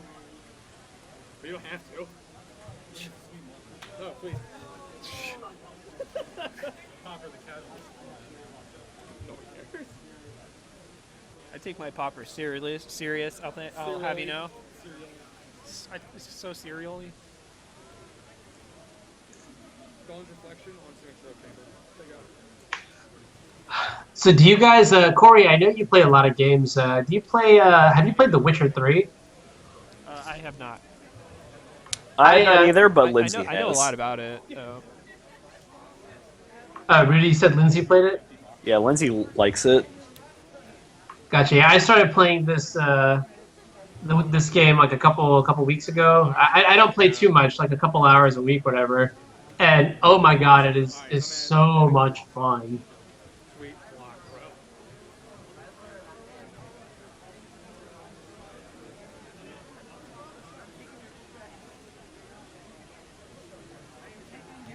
Ideals and back. Draw 3, discard 3, and end the turn.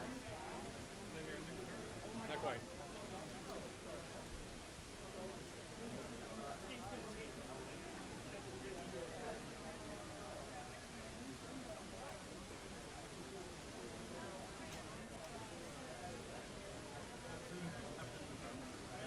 No. Draw 3, discard 3, and turn. So green, green, blue, green, blue. Wait, you mean blue? Yeah, blue, green, blue. Let's make this actually blue, blue.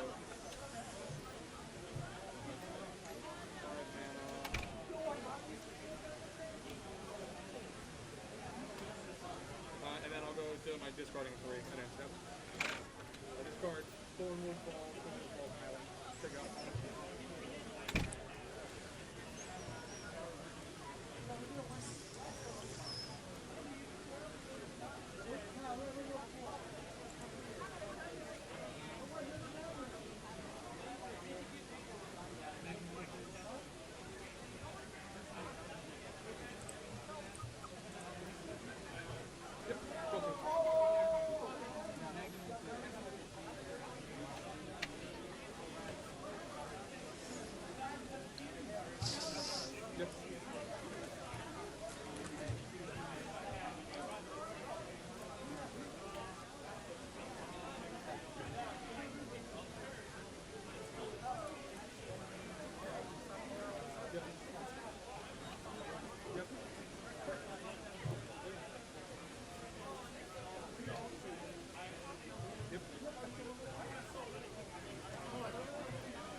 There's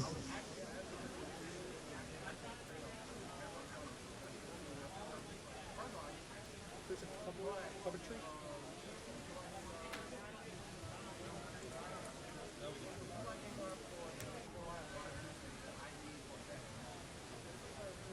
Alright, so we're going to make 5 blue and 1 green. We're going to use 1 green and 2 blue. We're going to 3 blue. So we're going to play a Peer Through Death, split onto Arcane. This will one tap. And then I'll look at top 5. I always put the wrong one in the Yeah, that's very important. It's going to be 0 damage. I think I need to cut some lands with that. So what's he digging? You'll see in a second. Sure, Dane.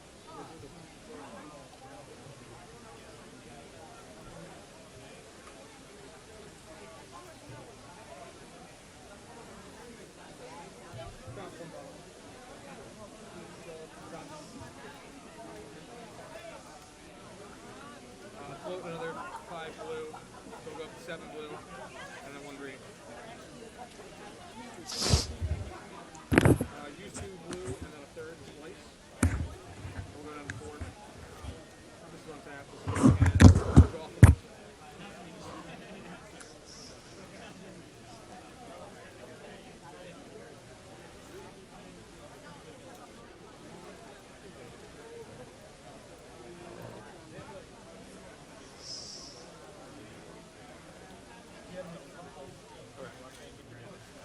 Deflection. And then, so what the combo is, so I'm going to play Petals of Insight. And I'm going to splice both Dampen Thought as well as puppetry on this. And it's going to keep untapping. I'm going to make infinite mana and keep doing this later deck. I'm going to look at the top 3 and just keep them there. Or bottom 1. And I'll pass. And then at end turn, I will discard this card. This deck is sweet. What's the? I can't remember the. Petals of Insight? Petals of Insight. Yeah, right. And then you splice both of these on it, tilt for lethal. Totally spelled it wrong.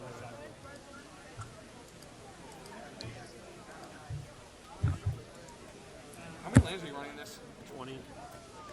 Yeah, I'm gonna go down to 18. I think it should be 19 or 18. Can we play Ponder in this? Huh? Can we play Ponder? Like, I know we don't want to shuffle, but...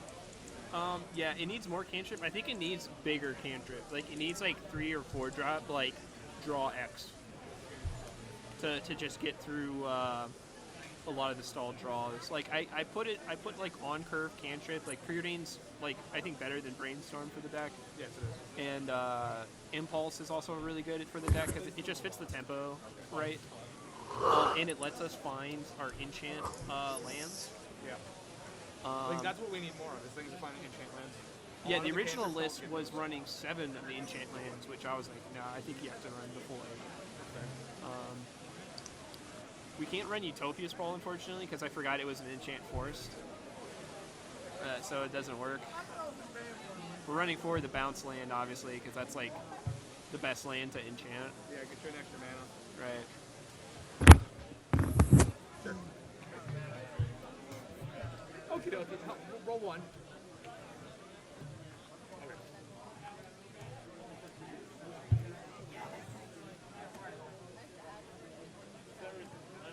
Yeah, yeah.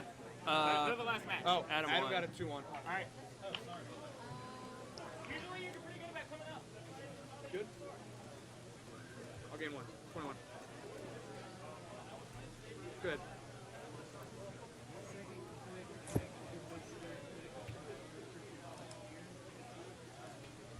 You have a future now.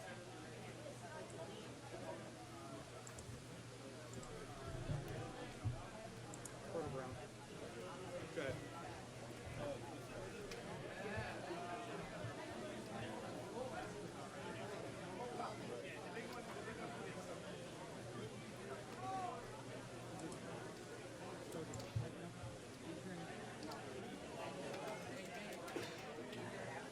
You already drew. I mean, I want to draw again too.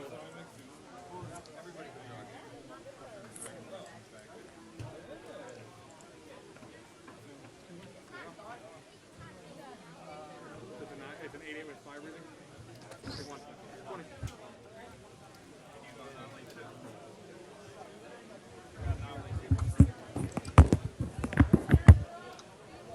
Scoop. Give me that. Yeah, sorry, I had the nut draw, so I put in a turn 2 8/8 that's gonna kill you with haste. Sorry. Yeah, needless to say, I think we poured into our counter magic for this matchup, but we didn't have any magic with Pena, so we would have died.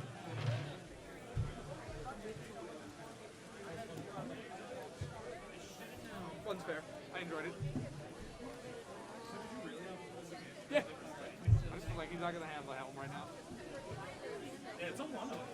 I think he's not gonna have it. He's gonna kill him. I like Reanimator. It's my favorite. I used to play on Legacy until it was terrible.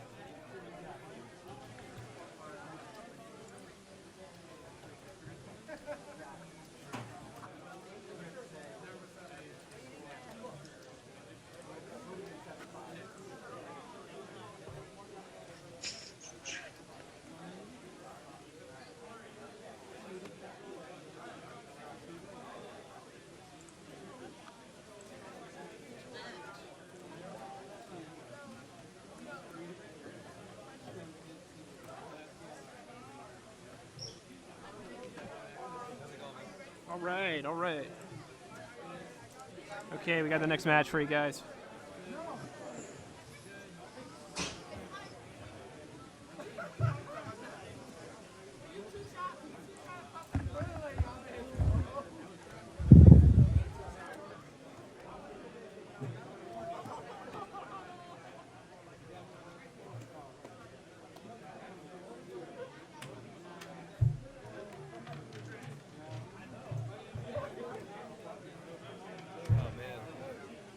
Psychological warfare, I'm starving. God, he does that to me too.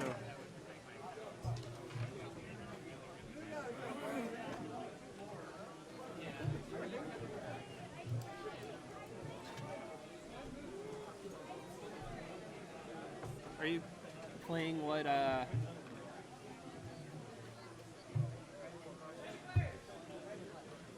the usual? Alright. Okay.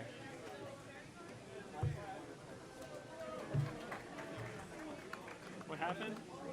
New guy just passed his judge. So he's no one. Alright, Drew, what's your last name again? ARCNT. There's only one E in my last name. Oh. That matters. M-Y-E-R? MYE. It happens every time. It's not you. Well, you know why? Because I actually spelled it right. You guys can start.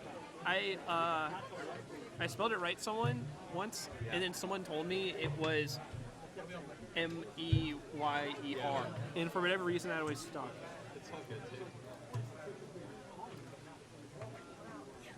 All right, good luck, guys. Thanks. I'm actually going to set those so that I know the frame.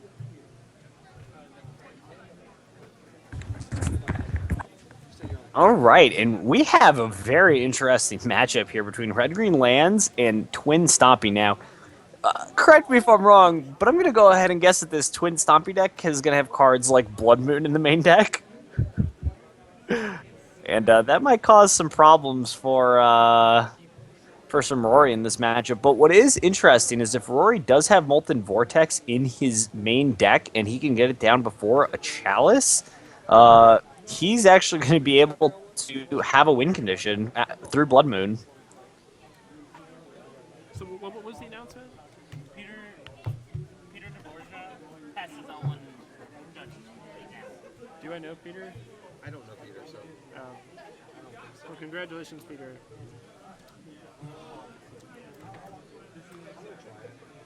Hey, Rudy, can you hear me? Yes, now I can hear you. All right, yeah, sorry. Correct me if I'm wrong, but did I see a Days Undoing in Drew's hand? You did see a Days Undoing in Drew's hand, and what's really interesting here is if Drew just has a turn 1 Blood Moon here, he could possibly just close the door. It looks like Drew's just going to play Ancient Tomb, Mox Diamond Pass, which might not be great here. If he doesn't have a land or a Splinter Twin in his hand, it doesn't look like he's drawing to anything. So I think potentially setting yourself up for this, for having nothing, it might be an issue. Rory here is going to have a Dark Depths off his Mox Diamond, and he's going to have an Exploration. Does Drew have an answer? And this is such an explosive start here. Does Rory have the low as well? Oh, we're going to find out. But one of the really interesting things here is that Drew has Days Undoing in his hand, which means that he can actually close out Rory's graveyard by making him shuffle it back into his deck. Wow, and Rory does have the Molten Vortex, and he has the Mox Diamond. He's going to go ahead and gamble for a Loam. Wow, look at that. How many cards did Rory just play in this turn? He played all 7 of his cards this turn. Jeez, that is actually insane. And this is definitely one of the interesting parts about a deck like Lands is you have all these explosive turns that even if oh, Jesus has Twin. Wow. Oh my God! No way! Wow, and it looks like he drew Splinter Twin off the top, I believe. Oh my God, that is a turn 2 kill. That is one of the fastest kills I've seen. Wow. Wow. And Drew, it looks like Drew drew Splinter Twin off the top. I don't think he had it in his hand. It was either that or the Volcanic Island. I'm not sure which, but either way, good show, Drew. Good show. Yeah, nice. What's the point of playing a deck if you're not going to draw Splinter Twin immediately off the top? Yeah, I mean this is like I mentioned this before, but this is my my theory on how good of a Magic player you are. You know, it's just how well can you draw off the top, and Drew has passed this test with flying colors. Yeah, that's so great there. Why would you ever not play Deceiver Exarch on turn 2 when you were for sure going to draw Splinter Twin? And what's really interesting here is how is Drew going to board? We see Blood Moons in there. It looks like he's boarding out Jace. Looks like he's not interested in having Jace here. Looks like his plan is just to be a control deck with Blood Moons. And it looks like he has Rest in Peace in his sideboard as well. Wow, Drew is going very deep here. It looks like he might actually have a pretty reasonable matchup against Rory. Oh, you did drop deck it?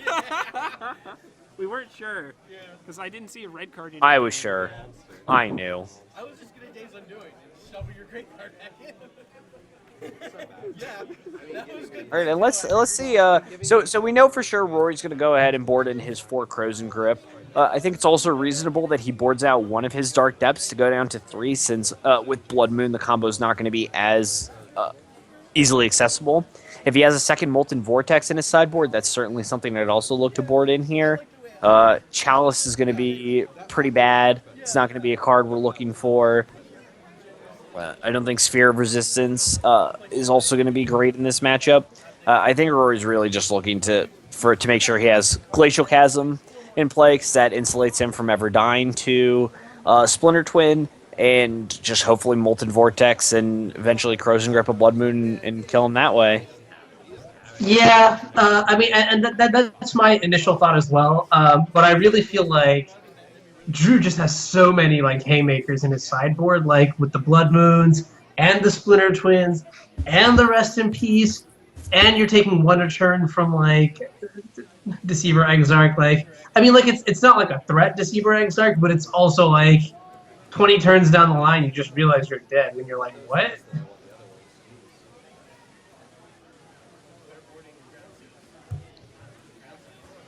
Yeah, it's certainly interesting, and Rory's just going to have to play really, really carefully. And I wonder if Rory's going to play a little more cautious this game. He played a really explosive hand. I mean, he did exactly what his hand was set up to do and just lost anyway. It'll be interesting to see if in Game 2 he decides to play a little more cautiously, but I don't think that's going to be right here because Drew's just going to jam anyway. His plan is just jam everything over and over again. So I wonder how Rory's going to react to that. Right, and I mean, like from Rory's perspective, so Twin Stompy is not your usual, run-of-the-mill tier deck, right? So from Rory's perspective, I have to be wondering, in this situation, am I the control or am I the beatdown? And it's really hard. I mean, I think in this case, I think Rory's plan is to kind of be a control deck. He's gonna want to. It looked like as far as Rory could tell, Drew's gonna have a lot of lands that are gonna be really weak to Wasteland, and the rest is gonna be really weak to Port unless he draws multiple Mox Diamonds. So potentially Rory could utilize Wastelands and Rishon Ports to really prevent his opponent from gaining any sort of advantage on the field. Hey, I got a question for you guys. Yeah, what's up? Okay, what's the difference between a hippo and a zippo? The first letter? One is really heavy, the other is a little lighter. I love these. Oh my gosh. Puns are great, and this is all your fault. Please don't unsub. I've already unfollowed. That's not true. I love puns. I unfollowed so I could follow again. That was my plan. Alright, so Drew is starting off with the mulligan to 6. And we looked at Drew's deck. It looks like he has a lot of powerful cards, so I don't think he's going to mind the mulligan as much. Although, because Drew has a lot of awkward draws and a lot of awkward hands he can have, a mulligan might be necessary to just kind of get a hand that has some sort of haymaker in it. Yeah, I mean, what my issue with Stompy decks is that sometimes mulligan will, specifically because they use the high quantity of cards they originally start off with to have these sort of oppressive, aggressive starts. Like you saw last game, right? He goes turn 1 Ancient Tomb into Mox Diamond, discard a land, right? That's like 3 cards to get yourself up, 2 mana, but when you mulligan, you lose those resources and you're unable to actually commit to the board like that. And when you're slowing down what you're supposed to be doing, that gives Rory the chance to sort of develop his board, maybe get to untap with the Molten Vortex in play and with the Loam in play, or maybe get a couple Wastelands in, stuff like that, basically. And then we have like a real game instead of, just this turn 1 Deceiver Exarch, turn 2 kill you. That's faster than a Storm deck. It is.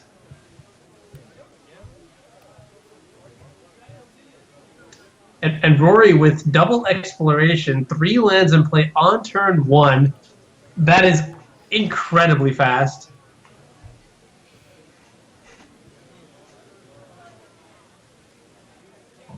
I wonder if Drew has a Mox Diamond and a Blood Moon here. That would be pretty incredible.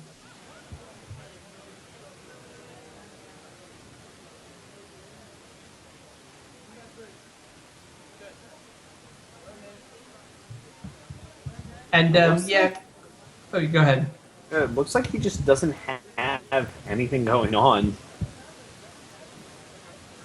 Yeah, I mean, on a mulligan to 6 with this kind of deck, I mean, how many options do you really have in terms of?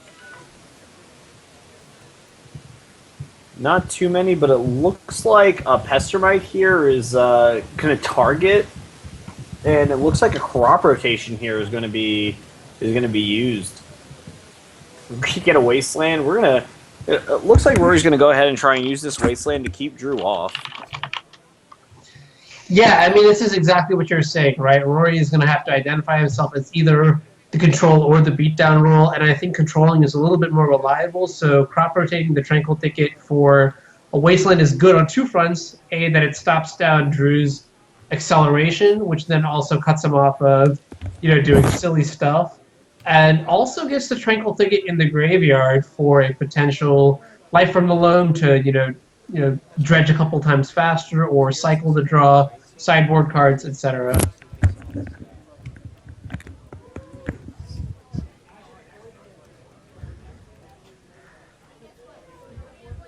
A turn 2 Rest in Peace from Drew, though, is going to slow Rory down just a little bit. Let's see how much it actually affects him.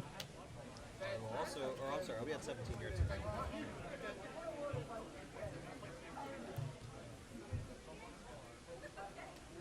And bam, Rory immediately has the first of what I imagine to be 4 Croson Grips to deal with this rest in peace. Interesting though, Drew has missed a land drop, so I wonder what would happen if, let's say, Rory had K-gripped the Mox Diamond and then wastelanded the Ancient Tube, leaving Drew with no mana sources in play. That would be very interesting. Yeah, and what's really interesting here is it looks like Rory was in consideration of his opponent having something like Rest in Peace or having a Blood Moon and decided to keep up Croson Grip and was rewarded with it. And what was interesting there is he decided not to dredge Loam there and instead take a draw step. I wonder what he was looking for. Perhaps another Croson Grip to have a little more protection from any Blood Moons. And it looks like an attack for 2 here, and then a manual lowering of Dark Depths. And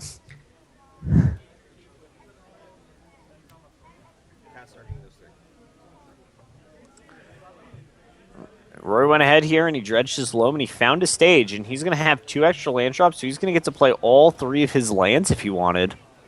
Right, and actually I think Drew is looking at lethal next turn because Rory has assembled the combo of Thespian Stage and Dark Depths, which allows him to basically cheat into play Mamalage, the 2020 indestructible flyer. Right, and what is also really interesting here is that even though Drew will have a blocker for a turn, if assuming Rory fails to find a removal spell for it, with Life from the Loam and Double Exploration, he can create a 2020 every single turn until Drew runs out of answers. Right, and it's hard to see Drew's hand right now, but after playing a Scalding turn as I think he has a Force of Will, a blue card, and I can't see the rest of his hand, but what's really interesting here is to wasteland the Scalding turn and force the activation. Yeah, what I was actually expecting out of Rory there is in response to the Scalding Tarn waste, actually create 2020.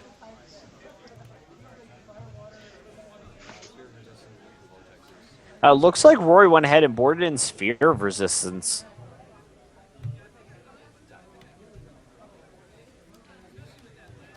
Yeah, and that's an interesting card to bring in. I mean, it's pretty good in, like, especially when you're on the play. It's pretty good at stopping. Like the turn 1 Mox Diamond forces Drew to use mana to actually cast it. And also, I'm not really sure how the mana works in the Stompy style deck, but I'm not sure it's designed to pay extra mana for all of its spells, right? I feel like it is, like an extremely lean build, which really wants to cast its 3 drops and its 4 drops on turn 1 and 2. So by pushing him back an extra turn, Rory's going to be able to sort of slow the game down to his tempo. Yeah, I definitely think that's a pretty fair assessment of what's going on here.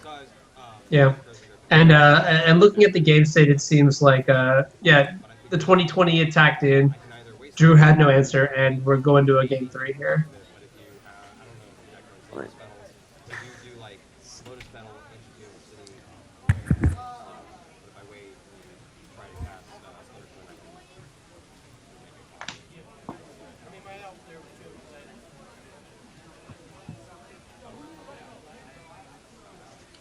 I'm certainly interested to see what kind of hand that Rory is looking to keep on the draw. Obviously, Double Exploration is very good on the play, but it might not be good enough for him on the draw.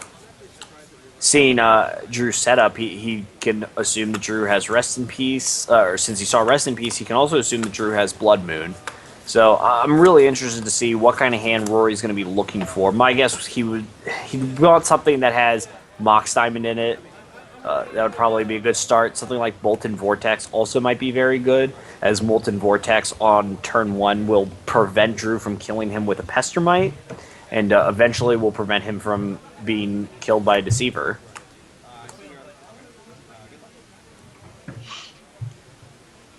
Yeah, and I really like Molten Vortex in this sort of scenario, in the sense that it is a pretty good immunity to Blood Moon by being able to kill all of Drew's threats.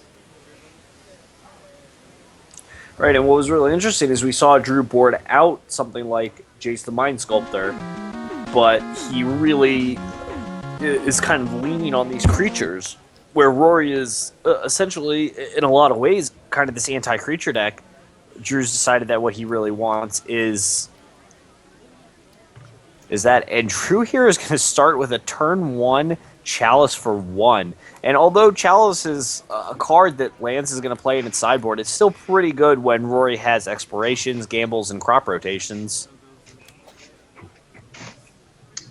Absolutely. And Drew's choice of acceleration for the first turn is going to be Simian Spirit Guide. So Rory goes ahead and plays Exploration anyways. Drew does remember the trigger.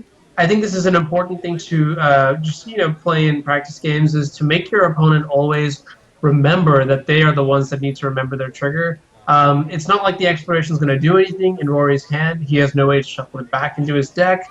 So might as well cast it and see if it sticks. And if it does, that's great. If it doesn't, well, nothing better going to happen anyways.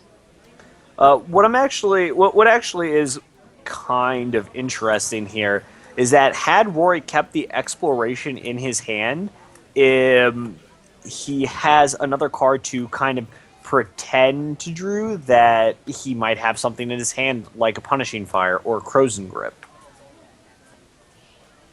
Right, and I was about to say that, it's another card to discard to gamble, but Chalice also turns off gamble.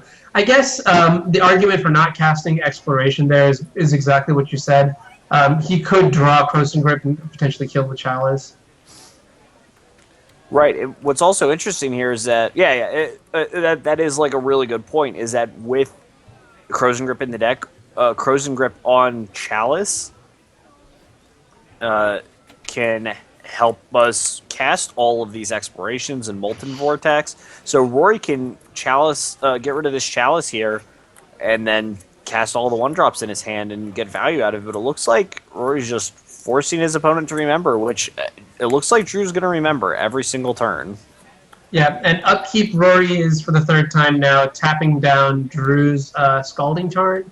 And Drew doesn't seem to be fetching, which is very interesting, because if Rory does draw like a Wasteland, for example, Drew's going to get severely punished. Drew's been missing a couple land drops.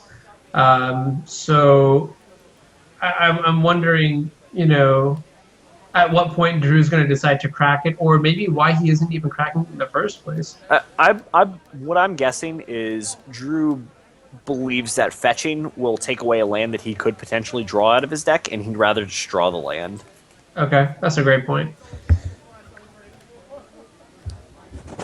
It looks like a second Chalice on one is going to come down to protect Drew from a second Crozen Grip.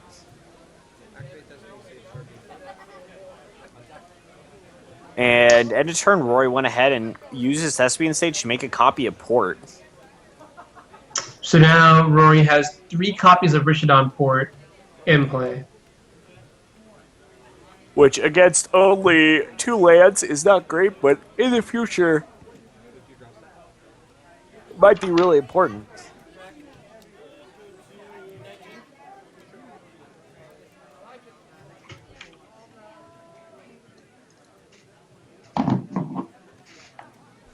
And Drew decides he's going to go ahead and fetch here. It is entirely possible that Drew has a Pestermind or a Deceiver in hand and is going to take this opportunity to cast it. It looks like Rory went ahead and ported an island, and Drew said float.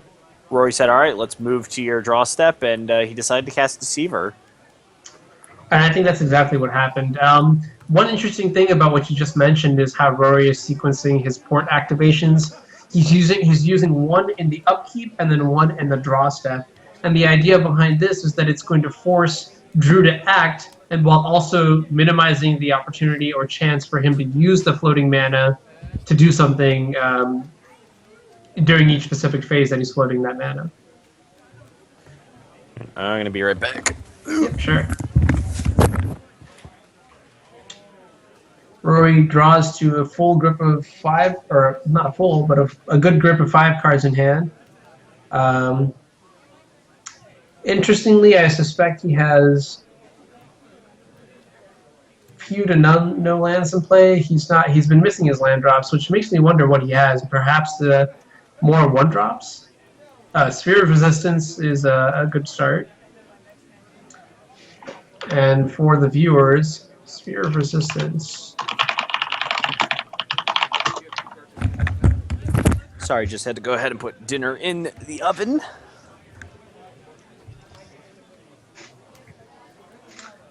Rory activates Mission on port in the upkeep, targeting an island. What happened with the Rishon import? Or, I mean, the Sphere of Resistance. It got forced. It got forced walled, yep. Thank you, Kory. Forced pitching another X art. That's actually really interesting. I don't if that was the only blue card in his hand, I could certainly see Drew doing that. But if he had another blue card, I think I would have just cast the other Deceiver and went into beatdowns. Yeah, that is an interesting play. I mean, perhaps it's just because Drew is restricted on mana, and I mean, Force of Will versus Sphere of Resistance is like one of the few ways he can actually interact with Rory's mana denial. And Drew here is going to go ahead and play a Chromox and imprint a Splinter Twin. And what is great about using all these artifacts to create mana is you pretty much have a lot of protection against cards like Rishon Import and Wasteland.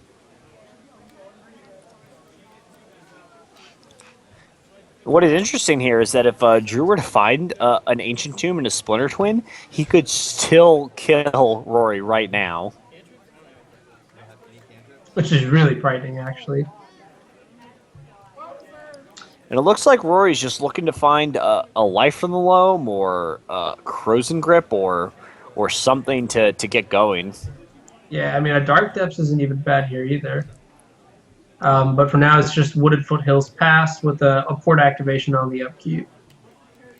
It looks like Drew drew another Deceiver, so he's going to go ahead and use Rory's port to go ahead and just cast his Deceiver now. In response to the trigger? It looks like Rory has responses to Deceiver Exarch.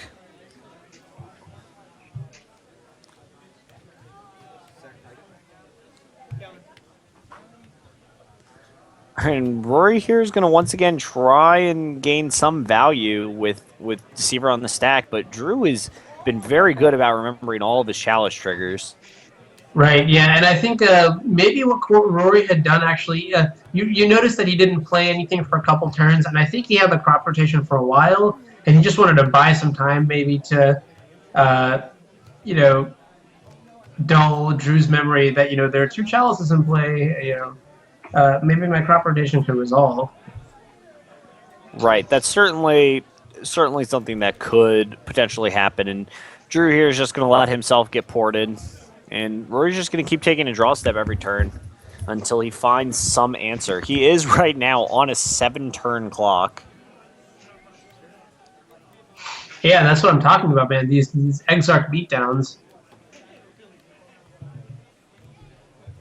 And so if you're Rory, do you even, if you draw a Crozen Grip, do you even play it? I mean, it doesn't seem like it has that much utility in the face of, you know, potential Splinter Twins. I actually, that's a pretty tough question, but I think if I do draw Crozen Grip and it is something that I would personally want to fire off, I think I'd be looking at that Mox Diamond. Or potentially the Crow Mox. So why those cards? Rory right now is trying to prevent Drew from gaining any value with any of his mana, and he's on this mana denial playing with Rishon Import, and with Crozen Grip, it actually prevents Drew from using any of his artifact mana to create any sort of advantage. Yep, that makes sense. Flooded Strand going to be a little bit of an issue with that plan, but I think given a couple more draws, Rory's going to be able to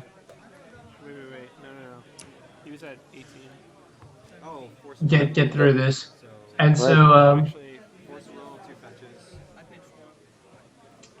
Hit one to lock side. What Drew's doing here is he's looking to just cast all the creatures in his hand for when that Glacial Chasm goes away. But what is really interesting here is that after next turn, Rory can use the stage to copy Glacial Chasm with the trigger on the stack, so he doesn't actually lose any life that turn and still has a Glacial Chasm in play. And this is actually something that you'll see a lot of lands decks do when they're looking for an answer, is they'll cycle Glacial Chasm and Thespian Stage copying Glacial Chasm every turn with life from the loam. commonly referred to as the chasm lock. It prevents your opponents from beating you down with damage. Go to 9. Draw stack. Can we use the big dice if that's alright? Oh, right, the big dice. And Rory here is still looking for a life from the loam, and this is what I think is potentially one of the poor parts about having Sphere of Resistance. Is right now Rory needs to draw a loam, and having all these Sphere of Resistance to play certainly makes it a little more difficult to do that with Sphere of Resistance, forcing them to cost a little more. Days of Undoing was pitched to Force. Mage Power points out that it's a lot easier to do the Chasm Lock when you have an Exploration in play, and that's certainly true. But even though that is a true fact that it's a lot easier to do, it's not impossible to do without it. You will have a lot of lands at some point in time, and every turn you are casting potentially life from the loam. And depending on what kind of life total you're at, it is entirely possible for you every turn to just take 2 life every other turn. Gives you a little bit more time to try and draw something. Right, and on this turn, Drew tried to play a Splinter Twin, but did not have the sufficient mana to cast it, since Sphere makes it and costs 5 instead of 4. Right. And now Splinter Twin costs 6. Right, so this combo is pricey. With the second Sphere of Resistance in play, I wonder what Drew can actually cast in his deck now, because we have a bunch of active Richardon ports, and everything costs 2 more. Right, and it looks like Drew went ahead and drew another land, so now he's going to be able to cast Splinter Twin on one of his creatures. And all right, and here we see. Yep, go ahead. Go ahead, you're fine. And we're going to go back to exactly what we were talking about before. Stage is going to go ahead, copy Chasm. Chasm's going to go to the graveyard. And we're going to have a stage that's a copy of a Chasm. But Rory's in a ton of trouble right now. I don't know if he's going to be able to get out of this.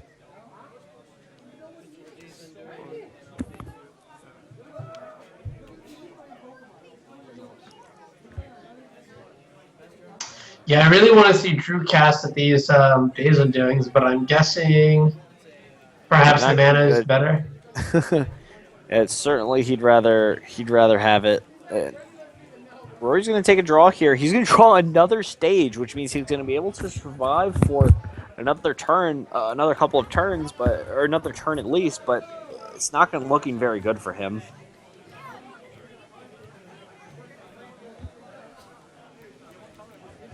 Yeah, he really needs to draw a life from the loam next turn. Otherwise, he's going to be running into a little bit of an issue. But I'm not sure how many cards Drew has, and he actually used the Force of Will and a Sphere of Resistance earlier. Never mind. Well, we know that his last card in hand is Splinter Twin, I believe. Oh, that's correct, yep. Well, Gamble can't even be cast that way. He actually has to pay 2 more to cast Gamble as well. So we're going to be able to roll that back there. Gamble's going to go back into his hand. He's going to port Drew a couple times on his upkeep. Drew's going to go ahead. He's going to draw.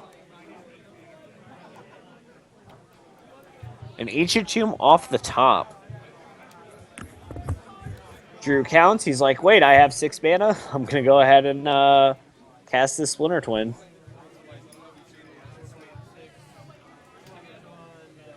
And put Splinter Twin on. Looks like he's going to go with Pestermite, which is easily the most dangerous of all the choices, but probably going to be okay for him. Rory's worked himself into really a back corner, and I'm not sure if Rory's going to be able to draw anything to get out of this. Yeah, I mean, like I was thinking that Rory could draw life from the load to buy back his stages, but the sphere of resistances are actually just kicking him right now. Right, and it is one of the certainly the interesting part here. And even though sphere of resistance is going to force Rory to pay more for gamble, it doesn't change its converted mana cost. It's still going to be a 1 converted mana cost card and get countered by Chalice. Now, what is actually interesting here that Drew could do is in Rory's upkeep, he could actually force Rory to tap some of his lands with Splinter Twin and Pestermite.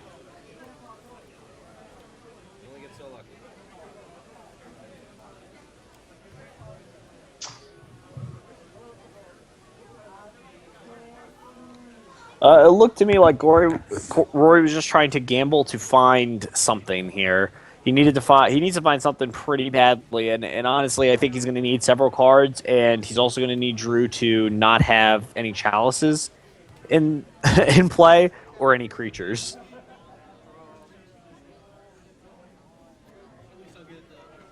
Drew's going to go ahead and take a draw step here. He's going to find a Blood Moon, and Blood Moon is going to lock Rory out of this game completely.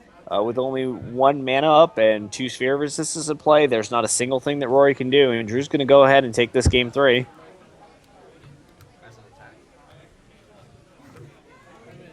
And Drew's saying this is an attack here. I'm just going to go ahead and attack you for 2 until you die.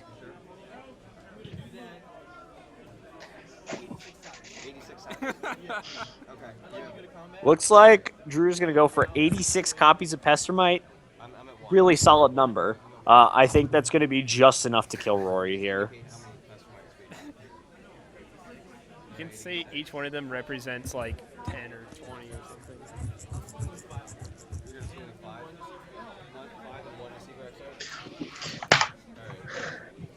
The chalice on one, I was just like, I think that was the best possible opening on the play. I hear that 86 is the best number. And there we go. It looks like Blood Moon wouldn't have been enough against that. So Great Whale, the reason he didn't make the guys before is that it didn't really impact the board terribly much. I think Rudy mentioned earlier that Drew had the option to sort of interact with Rory's mana using Pestermite on Rory's upkeep, Pestermite on Rory's upkeep. But beyond that, with Glacial Chasm in play, making 1,000,000 dudes was less relevant because Glacial Chasm would prevent any damage from being done that way.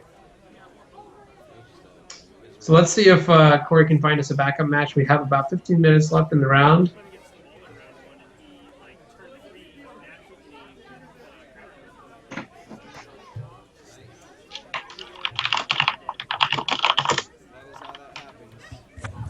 And we definitely saw there, one of the interesting parts is we certainly saw one of the ways that that a deck like Lands can win, and also part of the reason that decks like these are so good against a deck like Lands.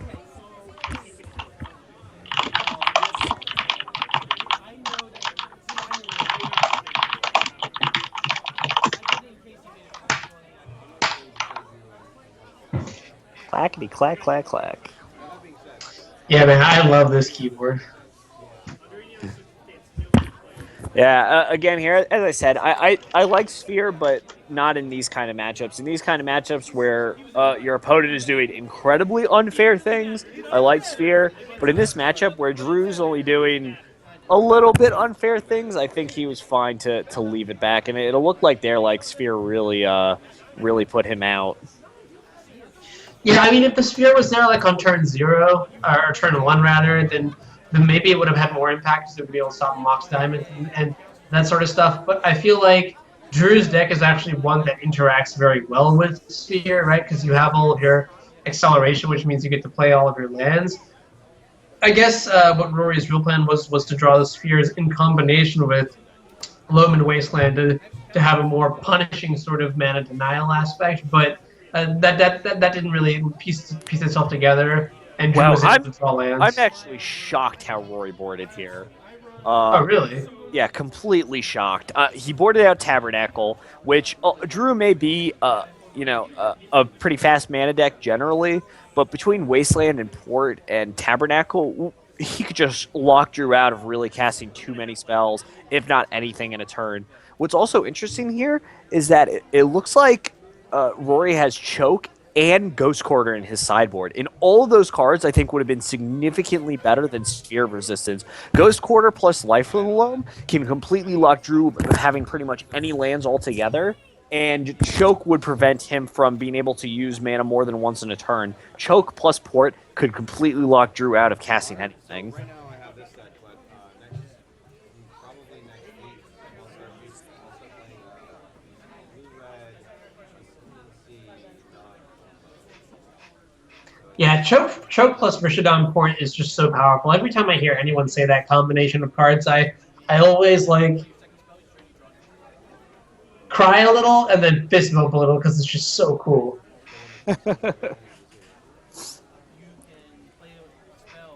Yeah, so it's definitely interesting here. I think Rory had a lot of good opportunities, and hopefully he'll go back and he'll learn from this match how to approach it. I think he approached Twin as a combo deck when he should have approached this Twin deck as more of a mid-range deck with a combo finish. Yeah, I agree. And I wonder, I think these guys are switching to Pauper now. I might be wrong. Well, we'll find out in just a second.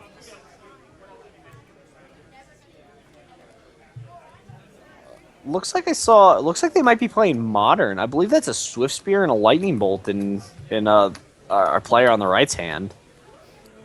All right. Potentially a Death Shadow. This could actually be really sweet. Modern is definitely in a really weird spot right now, and I'm kind of interested to see how it works out.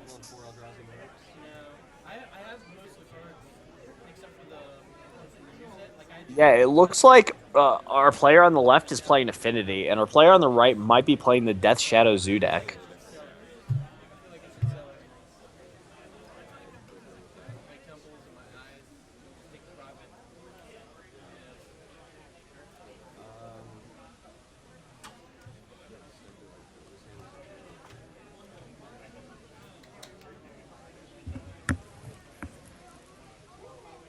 So where exactly do you think Modern is right now, Rudy? Right after the Pro Tour? I think it's certainly in a very interesting place. I think the Eldrazi deck is very good, and I think it actually might just be too good, in fact, for right now. The deck seems like it's very resilient, and players can adapt all they want, and it still might not be enough, especially considering the Eldrazi deck is also going to be adapting to a lot of people. It's not hard to realize that cards like Ensnaring Bridge are good against you. Cards like Worship are also going to be pretty good. And in this case, in this case right here, this Eldrazi deck is going to adapt, and it's going to just get better and better. And I'm not even sure if there's going to be a good answer to it. That matchup?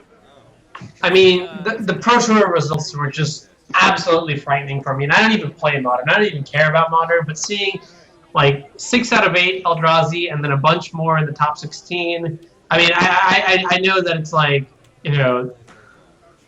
maybe not maybe a little naive to say whoa, but whoa.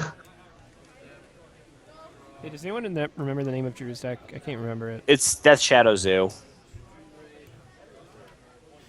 It's a Zoo deck that relies on Death Shadow and Temur Battle Rage. And Rory here has a pretty solid start. On turn 2, he had a Mox Diamond, a Blink Moth, and a Steel Overseer, and was able to use Galvanic Blast to get rid of a Wild Nacatl. Drew end of turn. It looks like he's going to draw a couple Street Wraiths, cycle them, play a Mishra's Bobble and go ahead and cast another Wild on the Coddle. Now, what's really bad here for Drew is he doesn't have a red source. And without another red source, he's not going to be able to cast Bolt.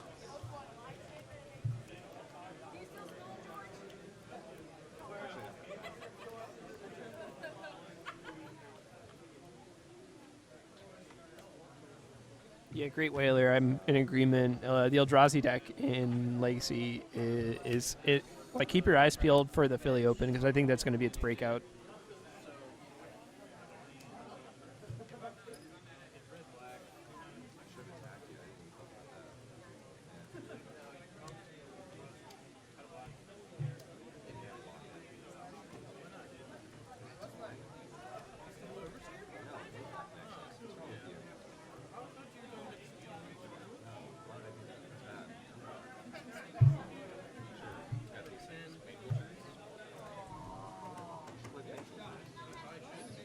Oh, and another Steel Overseer here for Rory is going to be very good for him. So much power. An attack here for 3. I think Rory's just going to go ahead and he's just going to take it because there's no reason not to. Rory's going to go ahead, activate Blinkmoth Nexus, and then activate Steel Overseer. Drew's going to go ahead, bolt that Blinkmoth Nexus, but both of these Steel Overseers are going to be 2/2s. And next turn, they're going to be as big as 4/4s. Let's see what Rory drew here. Or I guess it's not actually Rory, is it? Yeah, it's Rory. Oh, it is? Okay. Yeah, I wasn't able to find another match. There's 3 games left, and they're on their game 3. Yeah, makes sense. Drew's going to go ahead, go down to 10 here, and Rory drew a Galvanic Blast. Wow. Drew really right now is going to need a Death Shadow and a Teamer Battle Rage to really get back in this game. At this point, he's not in a good position at all. And he's at 8 right now, and that's really bad for him. These Steel Overseers are going to get out of hand real quick. Lightning Bolt on Steel Overseer, it might be a little might not be great right here. A little suspect. All right, and a Death Shadow here. Now, if you guys aren't familiar with Death Shadow is a 1-mana 13/13. You might ask, well, how is this possible? Well, the reason that this is possible is because Death Shadow gets -X/-X, where X is your life total. So this deck really relies on dealing as much damage to yourself as possible to get Death Shadow as big as possible.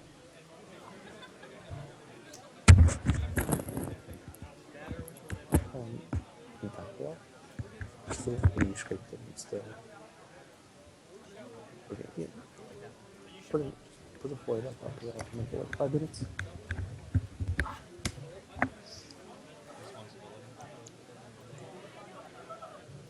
And Drew used a bolt here pretty effectively to get rid of one of these Steel Overseers, but one of these Overseers is a 4/4, and it's just going to keep getting bigger and bigger. And with Drew only peed at 5 here, he is in very, very close range to dying. He knows that Rory has a Galvanic Blast in his hand, so there is just no way that that he can go down past 5 here. This is it for him. Any fetch land is going to be bad for him. And double Swift Sphere off the top.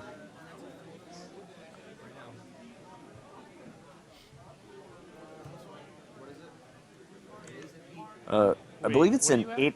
I believe Death Shadow's an 8/8 current. 5. Yeah, it's an 8/8.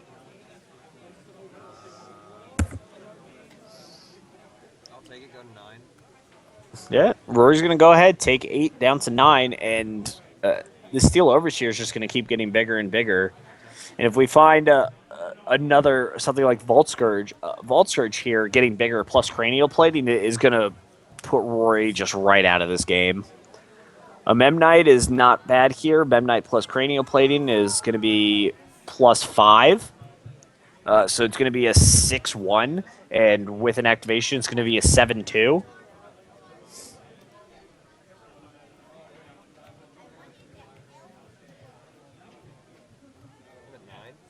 Yeah. I guess you could say it's 9 to 5. Thanks, Kory, for the pun. Cue Count Dracula laughing. Sorry, was it Countula? Whatever, the Sesame Street guy. Oh, The count? yeah, that's the count. The Count, yeah. God. Rudy, I know, I'm your better half, Anuraag. You don't have you to tell me. you are. Oh, Suicide Zoo. That's a much better name for this deck. All right. Let's see what Drew drew here, and this is really interesting. Rory has an interesting part here because he can not block, go to 1, but if Drew has a burn spell in hand, then Rory will just die. But if Rory waits a turn, Memnite will be big enough to block Death Shadow and trade with it after that. But if he... the interesting thing here is if he can't really afford to take this, because if he does take this, then an all-out attack next turn will just straight out kill Rory. So unfortunately here for Rory, I think he's going to have to block, and it looks like he didn't, and he went down to 1. And off the top here, Rory's going to have to find at least one more creature.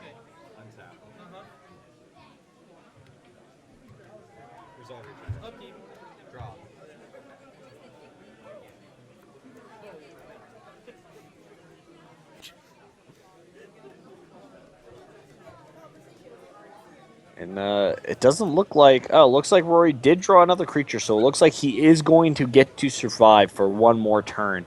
But any burn spell off the top for Drew here is just going to spell the end for Rory.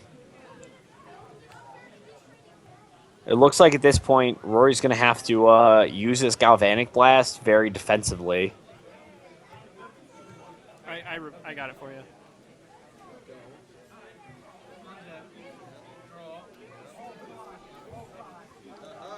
And it looks like Drew did not find a burn spell, so looks like it's time to just go ahead and attack with everyone. Although, I'm not sure I even like this attack from Drew. Knowing that Rory has a Galvanic Blast in hand, it looks like Rory's going to just get this opportunity here to block everything and trade off Drew's entire board and just leave him dead. Yeah, and this attack here has just left Drew dead, dead on board. Blast the other guy, yeah, but like... You have lethal on crackback. Oh, yeah. Yeah, and then just lethal on the crackback. So, unfortunately for Drew there, he failed to find a burn spell, and that was not good enough. Okay, yeah, then it's over. Yeah, I mean, that was really close. Like, it really looked like Rory was just out of the game for a couple turns. Just shows you how Affinity can win games that it has no business winning, which is something that I always want to see in most of my in whatever decks that I'm playing.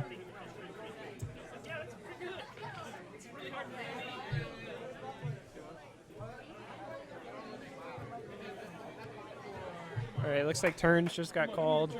For the games that are still going. I think there's just one game.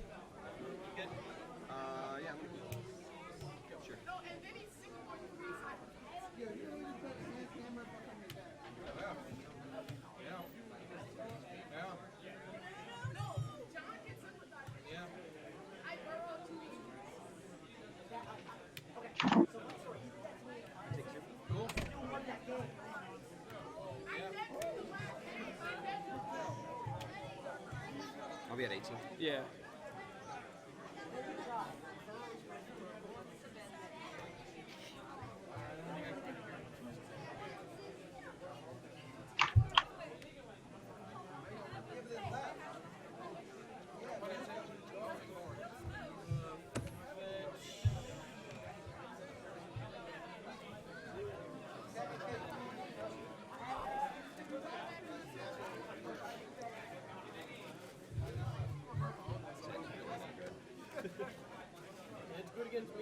Yeah, I was gonna say it's got spell skate. It's good against the coddle. Yeah.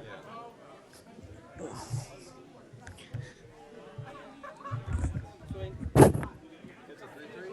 Yep, just a little 3/3.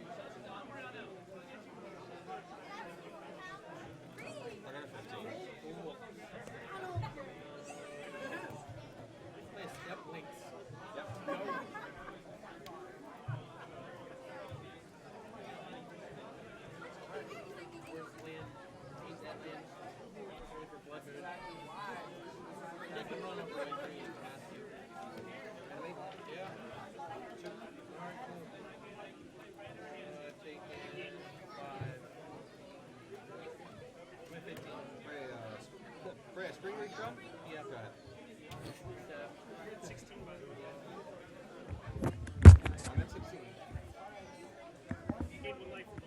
You're right.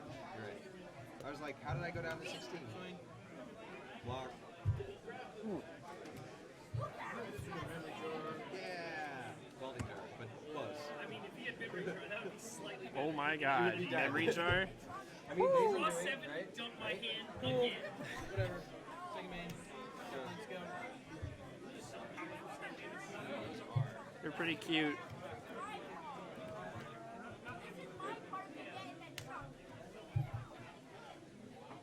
Anime Dude Bro McDuderson. Swing for 2. I'll be at 17. I have you at 15. He's at 13 now. 13. Oh, right. Go ahead.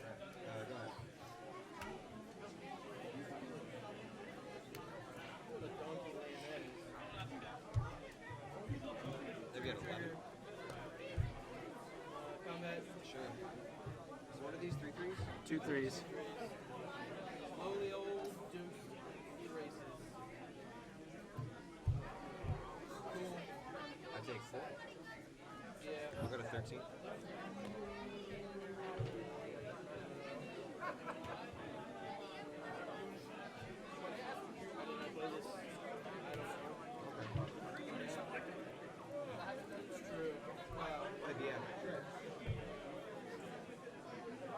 Alright. Looks like pairings are going up for next round. I'm going to go get us a nice spicy one. I'll be right back. Yeah. Make 2-2. Make 2-2. Play a drums. Animate this. Yeah, that actually seems worse.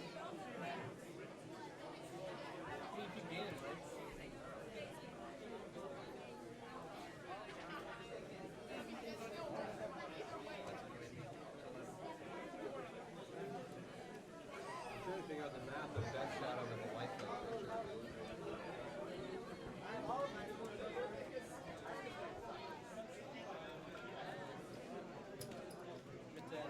We have 14? Nope.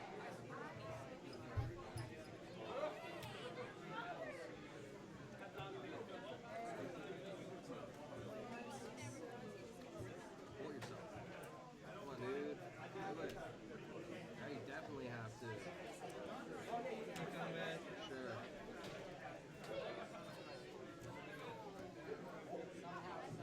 Why are you bluffing a trick like that, man? That's not cool. Macfarlane, sister.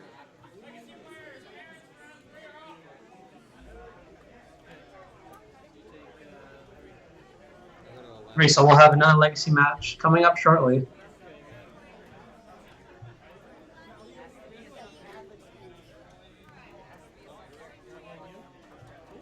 Hurt you. I'll go to 12, I have you at 9.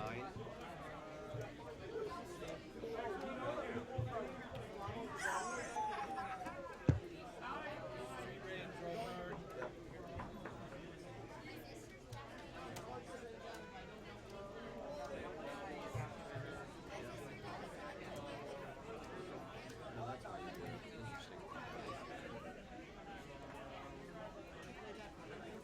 What did Breaking Strike you run? So it's a 2-3 now?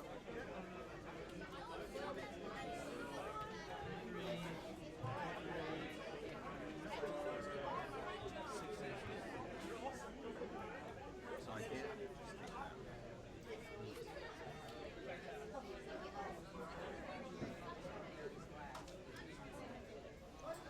It's got weird. Block the 6/6s. Alright, guys. Game time. Sack to regenerate. I take 4, 5. I go to 7. Good. Come on, top decks. What's your life total? Yeah. Shoot. That's all proxies, whatever you call them. Yeah, the playtest cards. Yeah. Well, let me see it. What do they look like? One of them's Cavern. I think I got you. How bad?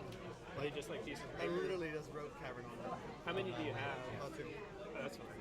I've got you very close. And then for the shock lantern, crossed out the 6 bottoms. Okay, yeah, that's fine. Just want to make sure. Yeah. So, are we playing on camera or No. no? Sorry. You guys keep tabs. No fun watching bloody. Well, yeah, we already got that.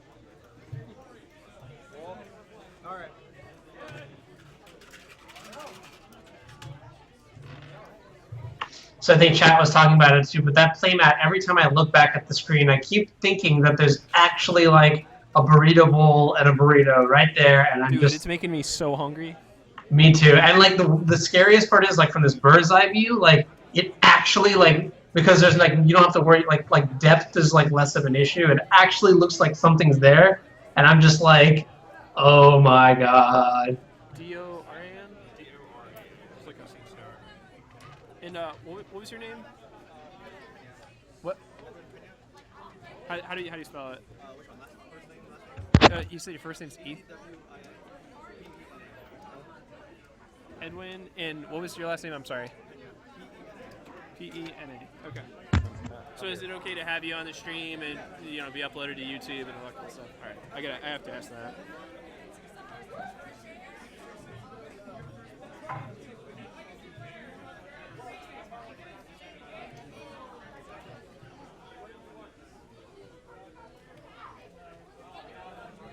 Is it Josh? Is he in the bathroom or something? Okay.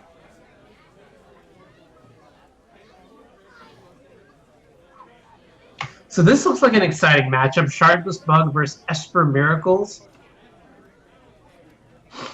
I'm not the highest off of a Black Splash and Miracles, but I do know that it is pretty powerful, giving yourself access to cards like Thoughtseize and Vindicate, and I don't know what else. What else will we be seeing? Notion Thief, perhaps? That'd be pretty sweet.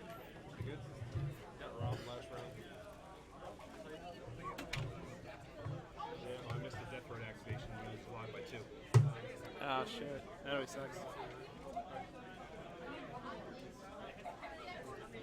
Are you out? Alright, I'll see you, Ryan.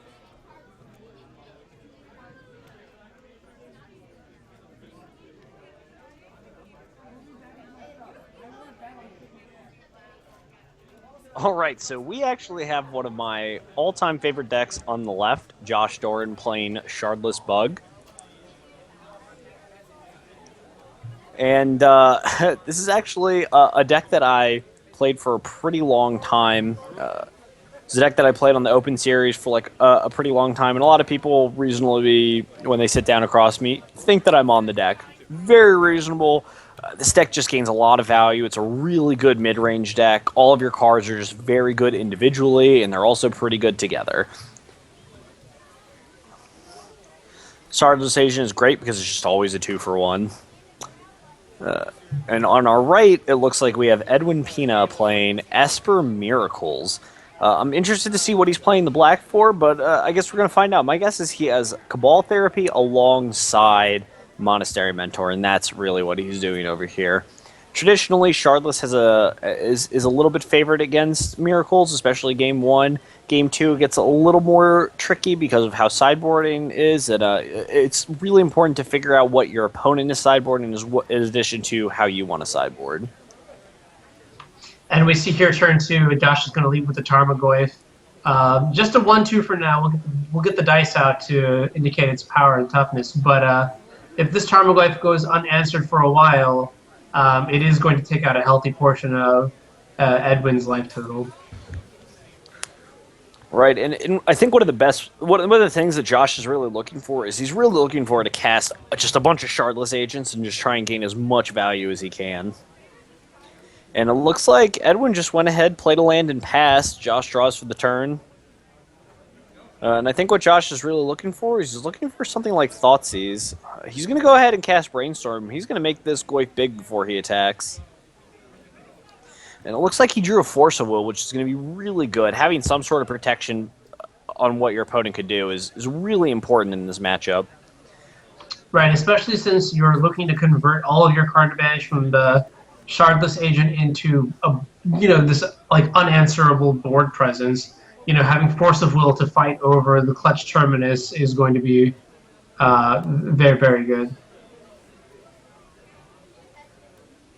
Land number 3 is Creeping Tarpid for Josh, and we see a Suspended Ancestral Visions. Tarmogoyf comes in for 2. And Edwin here is falling very behind on board, and this is certainly one of the interesting parts about Shardless versus Miracles is your board presence matters as a Shardless deck pretty heavily in order for you to beat a lot of the other mid-range decks. In fact, every deck you really need a good board presence, and one of the best parts parts about Miracles is what is it? Oh, It's just a Tundra. Okay. It looks like he has a Hollowed Fountain there that is a play testing as a Tundra. And one of the parts about Miracles is they really need to control the board. So cards like Force of Will, Thoughtseize, and Hymn to Torok really can put Miracles off from being able to cast too many spells in a turn. And a Wasteland here from Josh is going to go ahead and prompt a Swords of Plowshares from Edwin here. And Josh is going to go ahead and force Edwin to have a ton of answers. And although generally I like a little bit aggressive play, I think the force on Swords of Plowshares might have been a little too aggressive. Yeah, I think Force of Will is best saved for the spells that cause you the most problem in this matchup. So I'm talking about Jace the Mind Sculptor, the Terminus, and Treat the Angels. Cards that you can't really handle too efficiently outside of like a clean Force of Will. I think Josh is going to have opportunities to draw a lot more cards in the coming turns with Ancestral Vision on 3 right now, and wow, and Josh here is going to go ahead and use Abrupt Decay to try and remove any of the value Top could have in the future.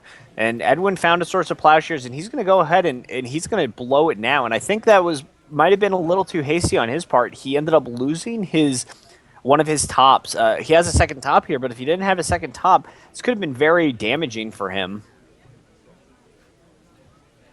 And Josh has another Abrupt Decay in hand, so he has a lot of protection from a counterbalance. I think Josh is leveraging very, very strongly he's hinging rather on this Ancestral Visions. I'm worried about what's going to happen if Edwin does have a counter spell or some way to stop this Ancestral Visions from resolving. Right, and certainly one of the problems with Esper Miracles is the deck doesn't have cards like Red Elemental Blast or Pyroblast, and so there's no good way for Edwin to have a 1-mana answer to something like Ancestral Vision, so what he's really looking for is something like Counterspell here. And it looks like Edwin played a Cavernous Spells and they need Human. He's going to use that to go ahead, spin top. He's going to go ahead, draw with his top here. And go ahead and fetch away his top. I'm really interested to see what Edwin has here. Perhaps he has a click? No, it's just a Counterspell. Edwin really wants to protect his hand here. He really values the cards really highly. And I think Kory mentioned that there might be a Notion Thief hiding in Edwin's hand. If there is, that is going to be huge when this Ancestral Visions comes down. Yes, certainly will be. We're going to go ahead here and we're going to see what happens. And it looks like it is a Notion. Oh my god! Wow! I love it. And I mean, it just seems like this game is over now. Like, Edwin has probably 1 million cards in hand. Yeah, Edwin has definitely refueled his hand here for sure and left Josh in a bad spot, but Josh drew a Scrubland, which is going to go ahead and it's going to tell us something pretty important. It's going to go ahead and tell us that Josh is going to have Meddling Mage in his sideboard. Creeping Tarpit's going to go ahead, fire up, and get in for 3. Edwin does not have one of the last 2 Swords of Plowshares in his hand. He's just going to fall down to 15. Actually, interestingly enough, I think the White Splash also gives Shardless access to Swords to Plowshares. I think I saw 1 or 2 of those in Leger's sideboard every now and then. That's certainly true. I'm interested to see what Josh has in his sideboard. Getting sorted. Is that right? We just forgot to update life totals. We're going to go ahead and make sure that everything's correct for you so you viewers at home know exactly what's going on.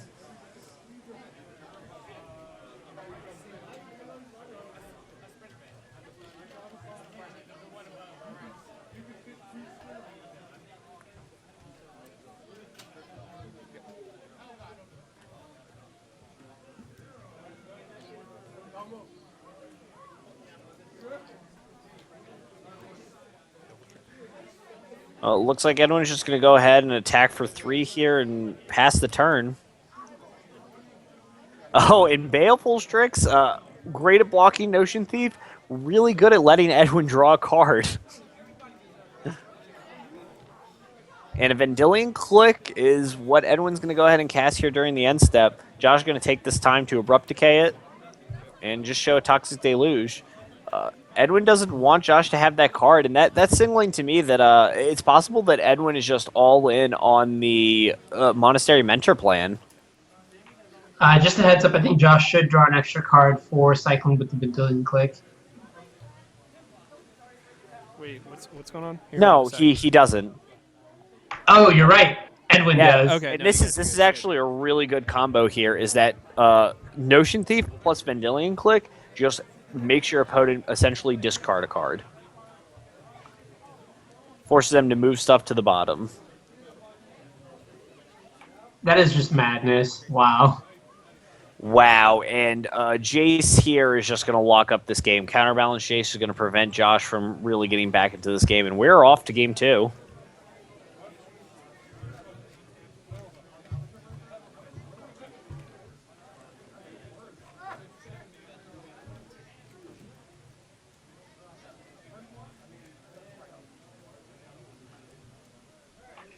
So, how do you board, in this matchup from the Shardless Bug side?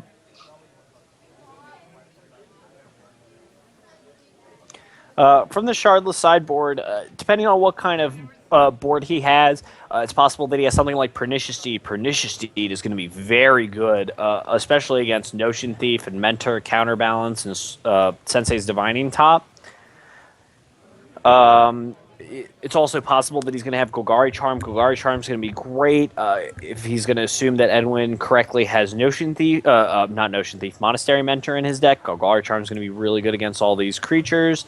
And also Golgari Charm happens to be good against all of Edwin's creatures, so it's just a good card in general. Great against Vendilion Click, great against Notion Thief. And if Josh also has Meddling Mage, Meddling Mage is actually really powerful against Miracles. Holding them off from being able to cast too much or cards that you're scared of or concerned about can help you keep any board presence you have and further push any advantages.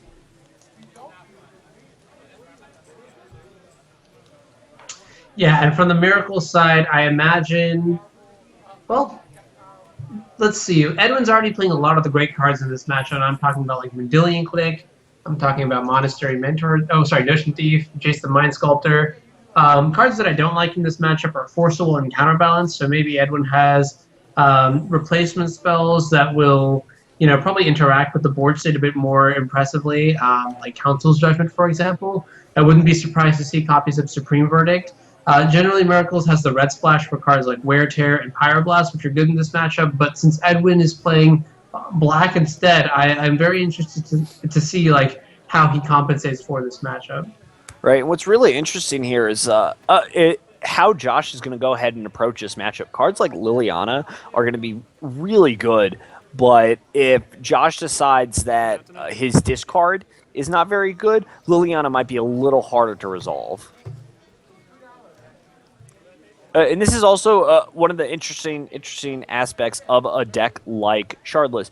What fair matchups are you boarding out what against, and how are you going to go ahead and do that? And this is one of the matchups where my personal opinion is that you should board out your Hymnotorox, because a lot of this game comes down to a lot of really good, powerful top decks and preventing your opponent from really having too many cards in hand, having too many resources. And Hymnotorox is really good turns 2 through about 4 or 5, but after that it starts getting weaker and weaker as your opponent has less and less cards and as you have less and less cards. But something like Thoughtseize is really good because it helps you nab exactly what you're concerned about playing against. Huh? I have no idea. I can't really talk about cash here. But we can talk about it outside.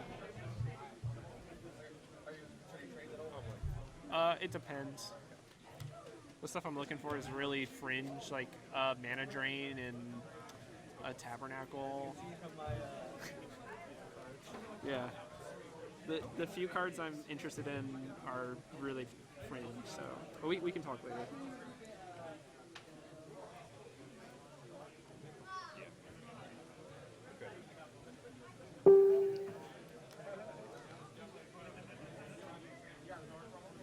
All right, so game 2 starts off.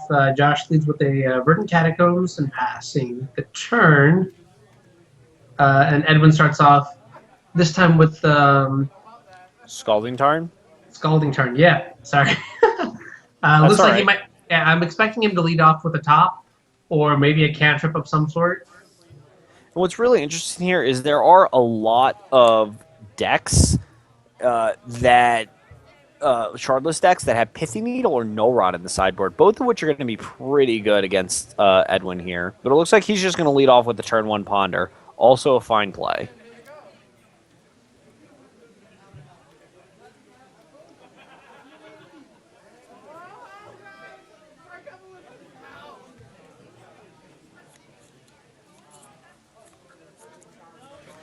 Now, what is really unfortunate here for Josh is he doesn't have one of the best cards that what I feel is one of the best cards in the matchup, and that's Deathrite Shaman.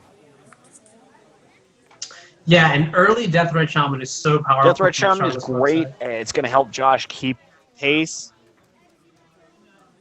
Right, it helps him. If Josh were to be on the draw, it would help him steal. Pace right here and be able to get ahead. It looks like he just has a Hymnatorok here. But being able to just slowly chip away at Edwin, make his Snapcaster significantly worse, that's really what he's going to be looking for here. Hymnatorok.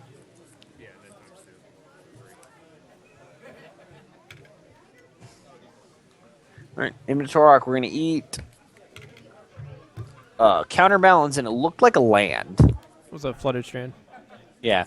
So hitting a land hit with Hymnatorok is probably one of the best things you can do. Even though a deck like Miracles is, pretty okay at operating on a few lands, when you just shut them out of having more than 2 or 3 lands, it's going to be really hard for them to use their mana efficiently. And they can fall behind very quickly. Josh here is going to get to draw a card off of Baleful Strix this time.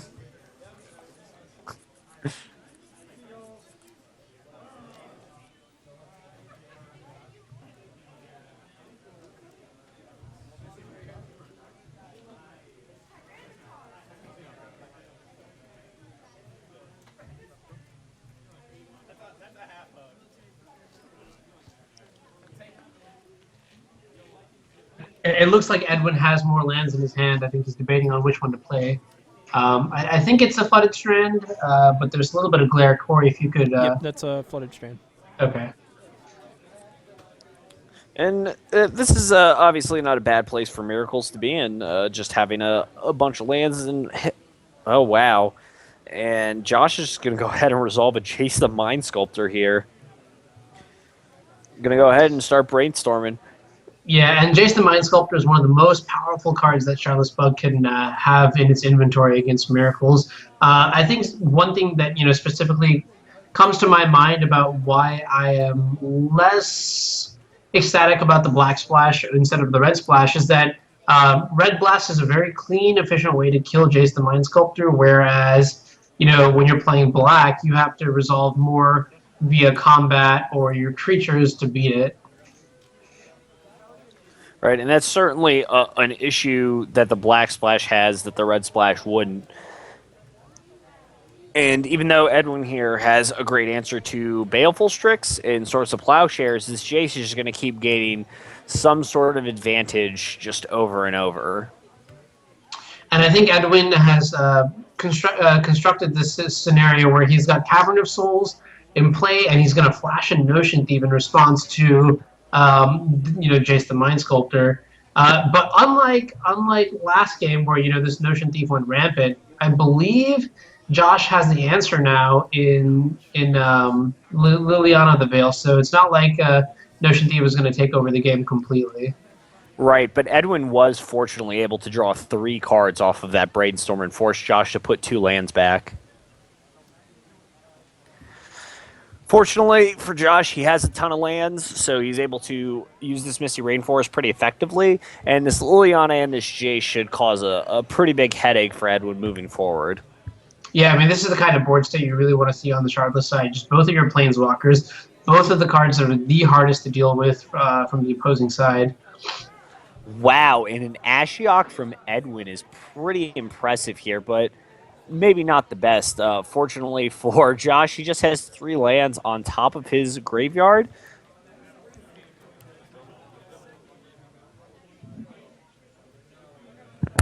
Yeah, I mean, Ashiok and Legacy is pretty exciting. Right, I think that card's generally pretty brutal against a lot of decks, but against Jace in a face of Jace the Mind Sculptor and cards like Abrupt Decay, I like Ashiok a little less in this kind of matchup. When you're board, when you have control of the board, it seems great, but in this spot here, it looks like Edwin's just trying to gain any advantages he can.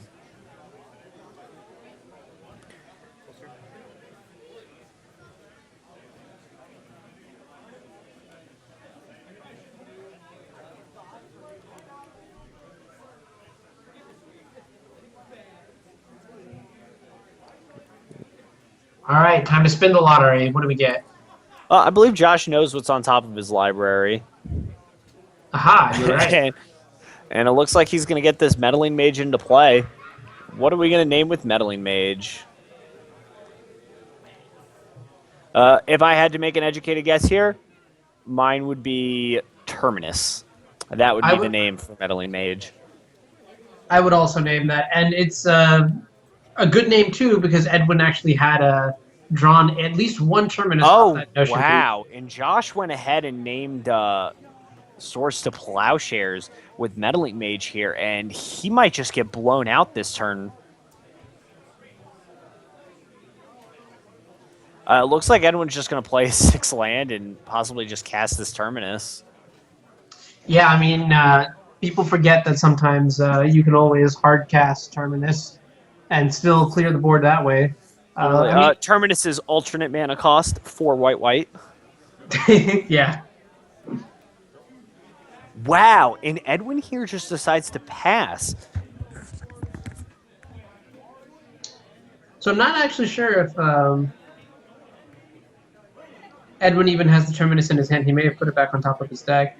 But Liliana is going to tick up. Edwin's going to discard a land, as does Josh, followed by Jace Brainstorm. It's possible that Edwin doesn't have the Terminus in his hand anymore. I think it might be on top of the deck. There was a Brainstorm that might have reset it. No, we'll see in a couple turns. This is looking a little bit worse for Edwin as time goes on. Even though it doesn't seem great, I think Josh might have to start attacking this Ashiok. It's like a burn attack with Kiln Fiend and the Cyclops.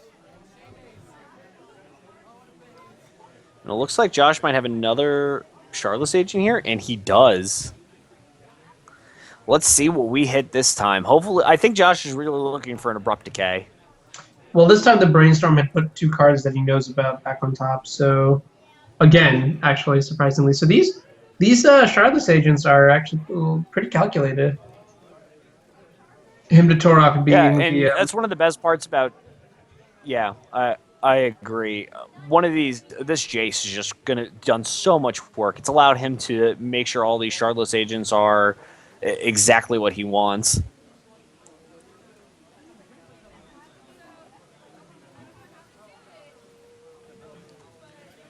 Now, it looks like Edwin here has Venser, Shaper Savant, and it looks like he's going to go ahead and bounce bounce something back to play. He bounced the Hymn to Torok, is my guess. Can we get a confirmation on that, Kory? Yeah, we confirm we bounced him to Torok with Venser. That's pretty interesting there. I guess Edwin really values the last card in his hand, perhaps maybe a little too much, because if Josh, with another fetch land in play, has another Bayou or an Underground Sea, then he's going to be able to just Hymn to Torok away his last card anyway. What I really would have liked to see is actually a bounce on Jace the Mind Sculptor. Yeah, I mean, it seems like Edwin has no cards in hand, so he's priced into casting the Venser anyways. So the only issue there is what do you actually do with the Venser? And I believe Edwin actually has one card in hand, and an Abrupt Decay off the top is going to go ahead and take care of this Ashiok. oh wow, that is brutal. And I think Josh here is perfectly fine trading off a Shardless Agent for a Venser. I don't like attacking with Meddling Mage here, as Meddling Mage is going to free up Swords to Plowshares in Edwin's hand. But it looks like Edwin's just going to go ahead and take it and fetch in a turn. I think what Edwin's looking for here is Terminus. Yeah, I'm pretty sure I saw a copy of Terminus in Edwin's hand. I wonder what happened to it.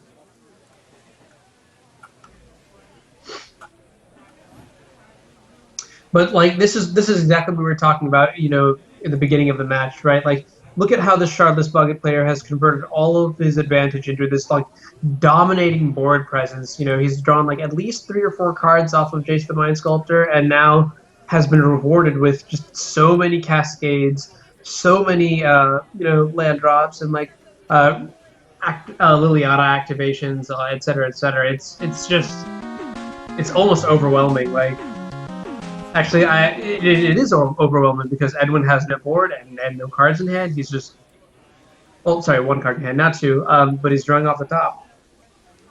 Right, and he decided to go ahead and take advantage of the attack with Meddling Mage and block there. I'd be interested to see if... now, what's really interesting here is we know that that he only has 1 card in hand, and instead of plussing with Vendilion Click, we cast him to Torok, and in exchange, we're going to get to disfigure this Vendilion Click. Trigger on the stack is going to do nothing. This Liliana is going to get a free plus, and then we're going to go ahead and get to Brainstorm with Jace. Josh is pulling way too far ahead for Edwin to really catch up. Edwin has to find a Terminus to start things off. Yeah, and I wonder if Terminus is even good enough here. Like, maybe Entreat the Angels is like the only card that's going to take care of the situation. Like, Terminus would definitely be certainly a good start, a possibility. Though. Yeah, Edwin's at a point where he's going to really need to start doing a chain. He's going to need to chain spells to spells to spells and get something going here.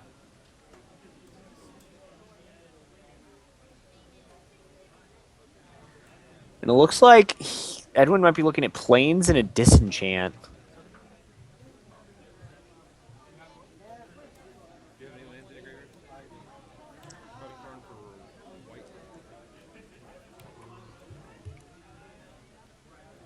And it looks like Josh drew another Meddling Mage, so he's going to get to Meddling Mage here, and going to get to name something else. Yeah, I agree, Josh. Josh mentioned that this Meddling Mage is going to be a little tough one to name, and I agree. I think what Josh really needs to name here is probably Entreat the Angels. Terminus is also a fine name here,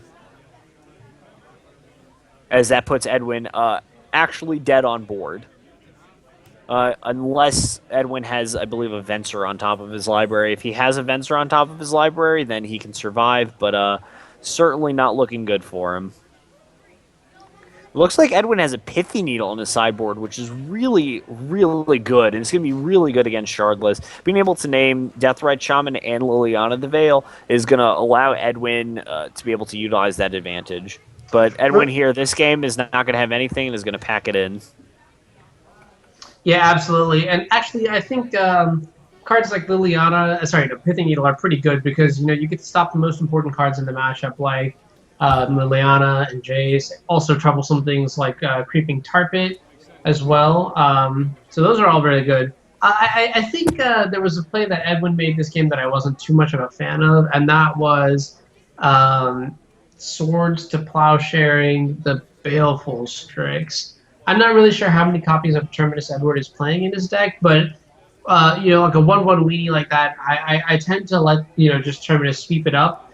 That way, I'm not down any cards because it's the Baleful Strix will be dying along with other creatures, and I can convert that into some sort of other advantage in the game.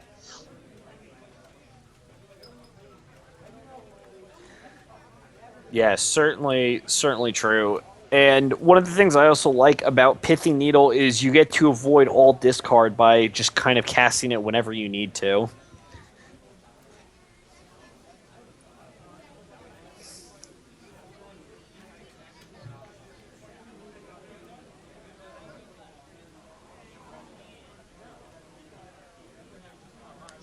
So, Rudy, do you have any plans for Valentine's Day? I'm going to go see Deadpool. Ooh, all right. That's my current plan. Lindsay and I are going to spend some time together, do some things, maybe. All right, that's exciting. Might also sleep. Sleeping is heavily underrated. Lindsay actually just told me that she votes for sleep. Oh, the commentators are killing me. Sorry. Rudy and Anuraag. They're talking about what they're going to do on Valentine's Day, and Rudy's like, oh, we might see Deadpool, you know, hang out, have a good time. I might just sleep. I don't know. I'm over here laughing at you guys, by the way. So they're like, what the hell we can hear you. Yeah, we can hear you just fine. We've heard everything. The all-seeing eye.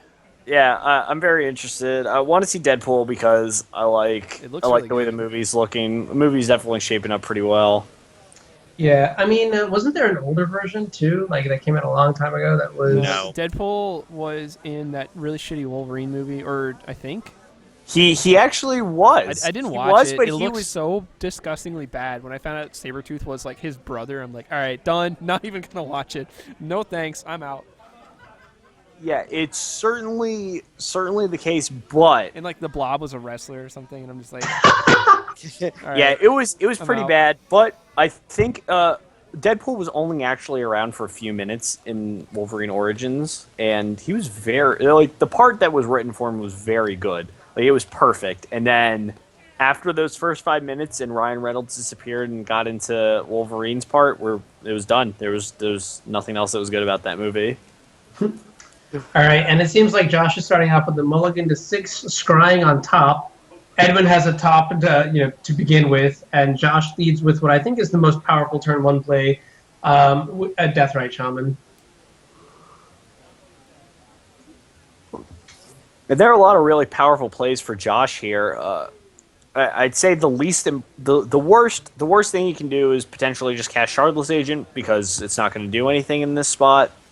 But something like Liliana of the Veil would be incredible for Josh. If Edwin doesn't have a counterspell or a Force of Will for this Liliana of the Veil, it can just easily take over this game in a few turns. And it looks like Josh just has a Tarmogoyf, which is just going to start out as a 1-2. I wonder how we're going to get in with this Deathrite Shaman. Are we going to attack? That's what I'm looking for. Well, it looks like he's just going to go ahead and pass. He doesn't want to give Edwin the business with Deathrite Shaman. Attack for 1, not in the cards. That big D, right? Shaman D. I don't know what you're playing Deathrite Shaman for, but it is a great Squire, and I am certainly looking to attack with that Squire. Maybe he doesn't want to play into a potential Warping Whale. I think what he's hoping he doesn't run into is like double Marrow Shards.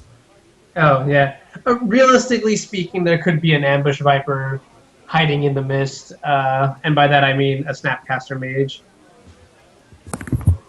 Certainly possible. One of my favorite quotes. I don't know if anybody here is really familiar with Kevin Jones.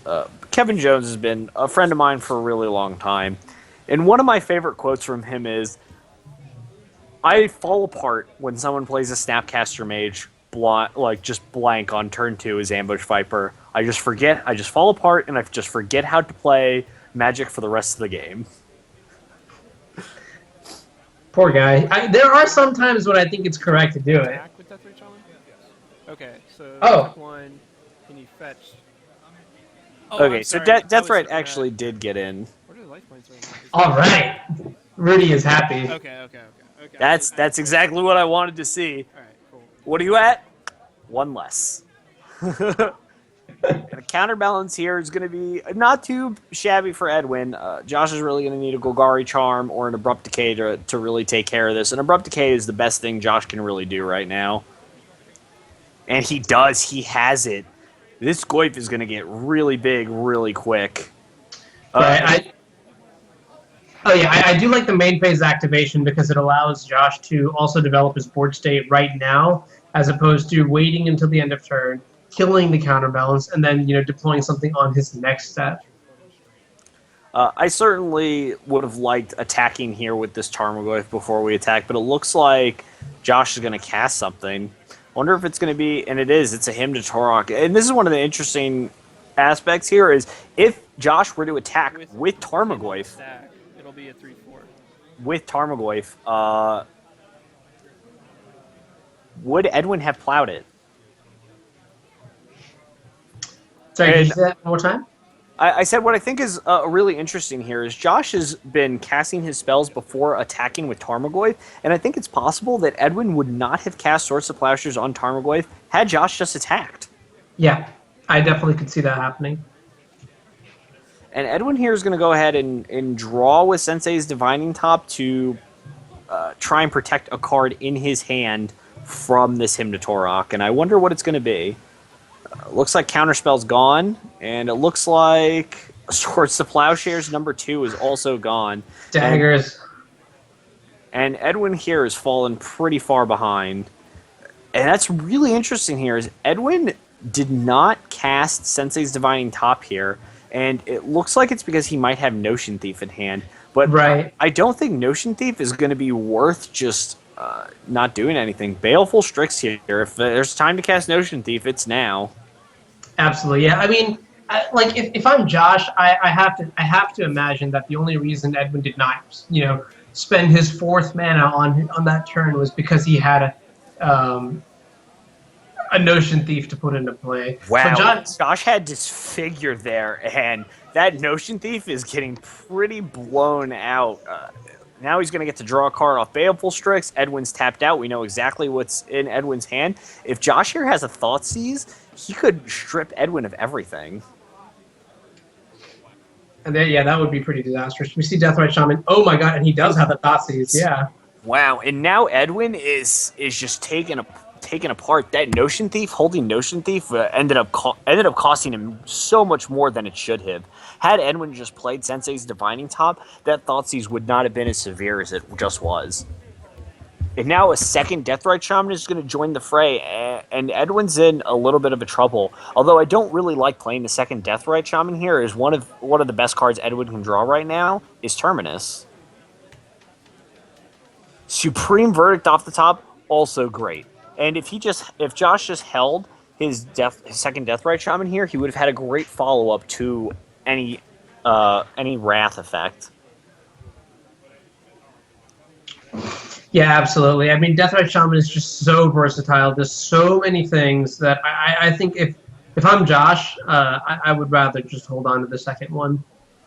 And now Josh is sitting in a top deck ward and hoping to find something, and it looks like he just drew Hymn to Torok, which isn't great. But he did draw Liliana the Veil, and looks like Edwin drew a Swords to Plowshares. That's going to hit the bin, and Liliana is going to be pretty solid here.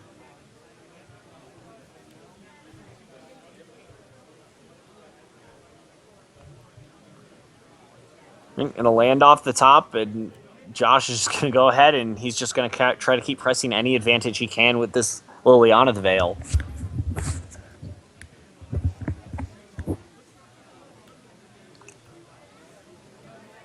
See, Tarmogoyf off the Brainstorm here is going to be pretty solid.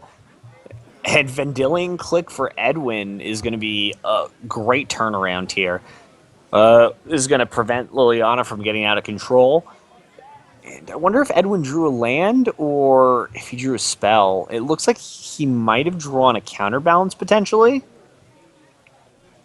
Josh liked what he had on top, so let's see what he kept on top with this Brainstorm. And it looks like it was an Abrupt Decay. Great move by Josh. And Josh is going to go ahead, and we're just going to start getting in. I believe this Goyf might be a 5 or a 6. There's an artifact and an enchantment, plus the base 4. It looks like this Goyf is going to be a 6-7. Edwin's going to fall to 18 here. Yeah, pro tip, the magic number is usually 4, which is just instant land, sorcerer, creature, and then you just modify it with whatever's on top of that, so artifact, enchantment. Right, and Kory actually has a really great point there. One of the easiest ways to figure out Goyf is, do you have the base 4, which is land, instant, sorcery, and a creature, and then anything you have after that is just gravy. And it looks like Josh decided he wanted the land on top of his deck, so he wasn't going to fetch and look for a spell. Let's see what Edwin has. Edwin draws Jace the Mind Sculptor. Wow. What a great draw here for him to help him kind of get back into this game. Let's see what Josh draws. We know he has Tarmogoyf. We know he has a Liliana the Veil on the field. Looks like he has going to go ahead and play this Tarmogoyf. What else does he have in his hand? Is it good enough that he's going to want to plus Liliana, or is he going to pass?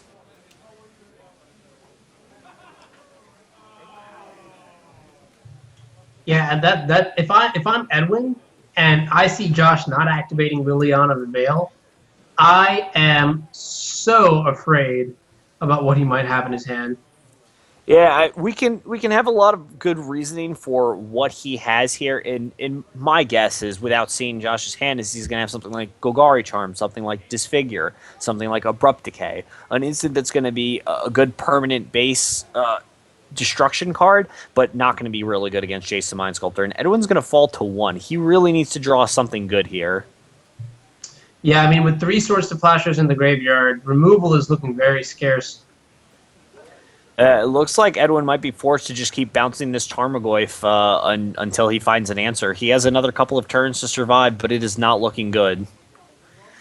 And Edwin's going to go here, and he's going to press his luck. He's going to try and use Jace's 0 ability and try and find some answer to this Tarmogoyf, either a Venser, Shaper, Savant, or Swords to Plowshares, or a Snapcaster Mage. Edwin has a lot of pretty decent draws here, but it looks like he's just going to go ahead and pass. It's also possible that Edwin found a Terminus and his plan is to Brainstorm. And it looks like Edwin does have Snapcaster Mage and Brainstorm here. And I think if I'm Edwin here, in response to the Thoughtseize, I'm 100% to cast both spells. Yeah, I think so too. I think I saw a Flood Strand in the top of Edwin's deck, so I'd maybe just try to blink the Thoughtseize using the Brainstorm into the Flooded Strand, and then just remove that Goyf from play. Right, and having Flooded Strand in your hand is going to be great fodder for Liliana the Veil. Assuming that Liliana of the Veil does not. Oh, wow. Wow, and another Snapcaster Mage off the top is going to let Edwin target another Brainstorm or Swords to Plowshares here and gain a ton of value.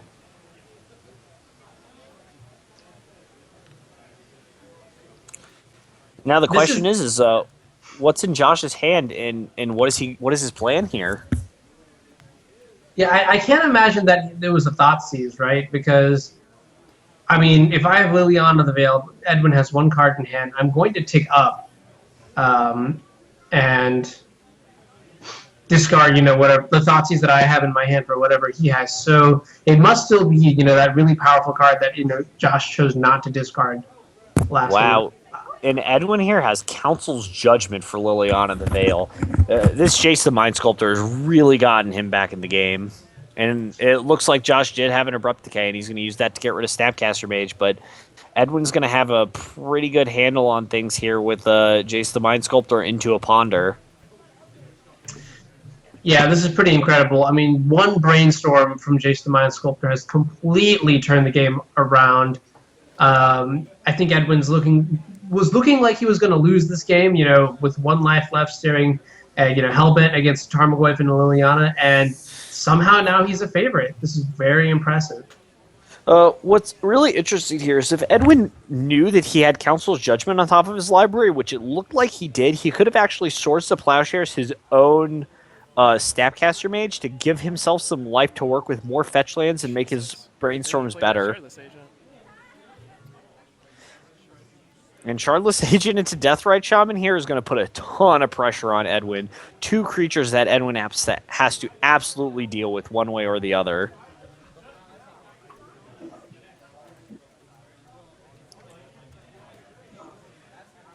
And I think it might have been Edwin might have made a mistake earlier when he put both Snapcasters into play. I think it would have been better to just discard a Flooded Strand to the Liliana the Veil, or just let him minus. Either way, I think it was a much better position for Edwin to just have a Snapcaster Mage on top of his deck that he was drawing into.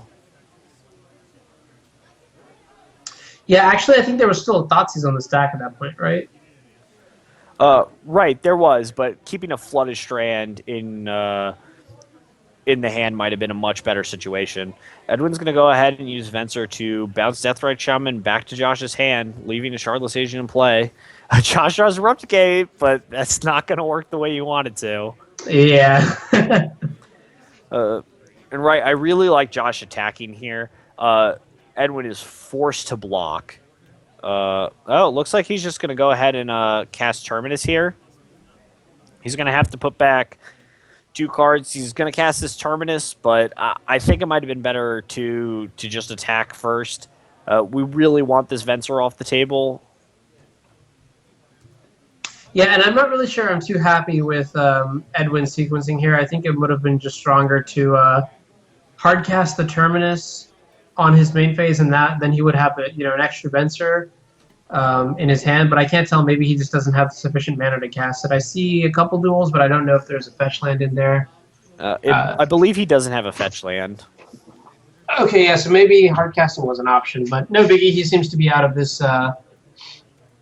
conundrum. And a no run off the top for Josh. While not great in the situation, might be great looking forward. Edwin's going to play this Vendilion Click here, but I think he should wait for the target to be on the stack to choose him before he does anything. Right, yeah, and I think subtly Josh did telegraph he had the Replicate too, so... Certainly did. Josh is just going to try to find an answer to this Jace, and Edwin's just going to try to ride this Jace to victory. Absolutely.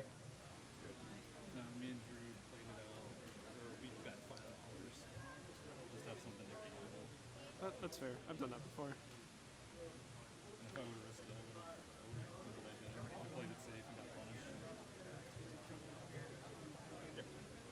And now we have the win condition. Yeah, and this is going to be really good for Edwin here between Jace and Ashiok. I don't know how Josh is really going to get back in this game, but Jace is a great start. Oh man, these top decks, it's awesome because Ashiok put Josh exactly to Jace the Mind Sculptor. Crazy. It looks like Edwin was going to brainstorm there, try to find a Force of Will. He doesn't find one. He's going to have to put a couple cards back, and Josh is going to start brainstorming himself. Yeah, and I feel like now Edwin is getting a little punished for throwing the Venser away. Venser would have been a great answer to Jace, but I guess Ashiok can put some pressure on the board. Actually, no, Ashiok really can't, right? Because Jace would just unsummon everything to his own hand, and then just cast his own creatures. Right, and that's going to be really, really good for him in this spot. I think what Josh is really looking for here is he's just looking for a Deathrite Shaman. He's going to be here's a Deathrite Shaman. Do you have an answer? No? All right, attack for 1. Or just eat something. Yeah, attack no. for 1 is great. Obviously, I wouldn't do it in this spot unless your opponent had 0 cards in hand and nothing to do. But I really like it. What else might be really good for Josh here is what he really might be looking for is Shardless Agent into Deathrite Shaman, which gives him 2 lethal threats. Okay. Yeah, the Shardless Agent would be a pretty good dilemma because it would necessitate that on top of Edwin's deck, he has to have something to answer both of them. I guess the Jason play would help a little bit, but not that much because, Josh has his own Jason play and can, just keep accruing advantage while deploying the same threat over and over again.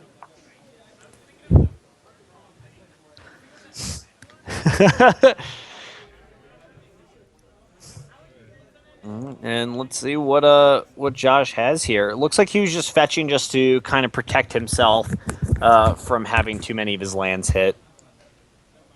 And Edwin's going to start getting big with this Ashiok, and I think that's probably correct to do.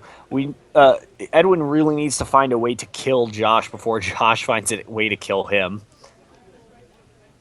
And I don't know if Edwin has something like Entreat the Angels in his deck. It doesn't look like that's something he's been playing towards. Looks like he just has Ashiok and Jace's real win conditions.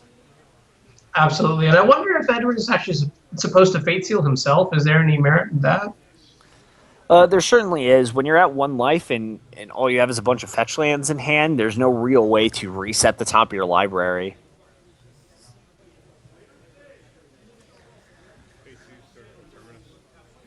Wow, and Josh has Surgical in his sideboard, and he's going to go ahead and Surgical out Edwin's Terminus. And it looks like Edwin just has 3 Flooded Strands in hand. Wow.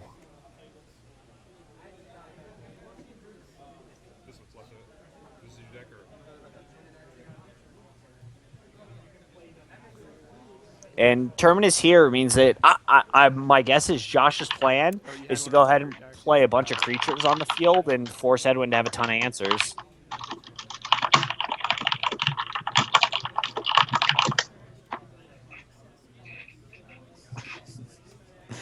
Anuraag typing. Clickety clack clack click clack. Yeah, Leslie just asked what that noise was. It's ants creeping up from outside the house.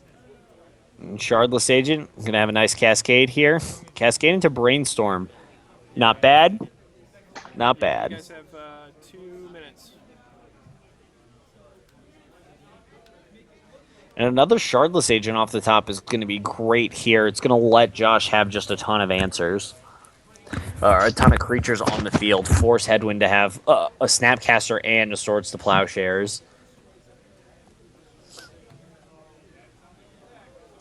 And since Edwin just has 3 Flooded Strands in hand, he's in a pretty good spot right here.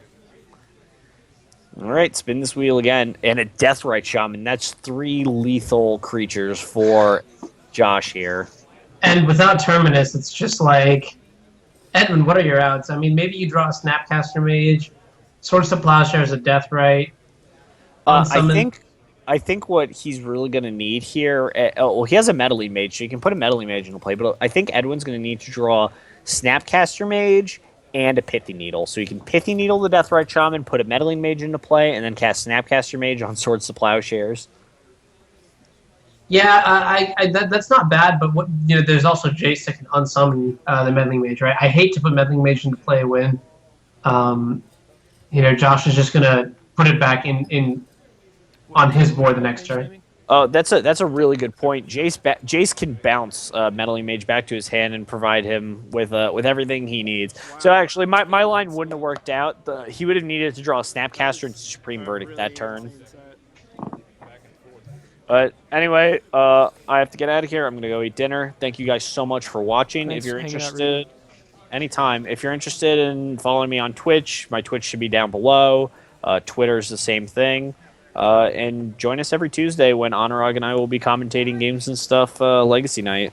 Oh, I haven't updated the thing, Rudy. So if you want to link it in chat real quick, I'll make sure to get it posted tonight. Unbelievable. This is my Twitter. This is my Twitch.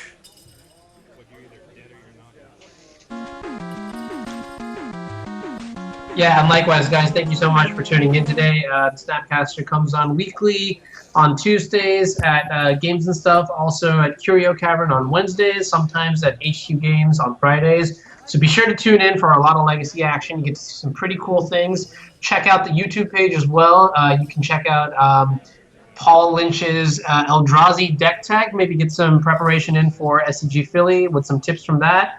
I'll link my information on the chat, and it was great. It was great commentating with you guys. I'll see you next time. Yeah, for sure. You can also read my articles at mtgcardmarket.com. This week I'll be doing a standard video set, so feel free to check that out. Watch me play incredibly poorly, but potentially get rewarded anyway. Yeah, thanks for coming out, Anuraag. Thanks for coming out, Rudy. Always nice having you guys. Really appreciate you guys taking the time to help commentate and bringing your expertise to all the folks at home. Good night. Good night.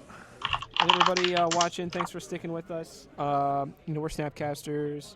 If you want, you can follow us on Twitch and on Twitter at Snapcasters2U.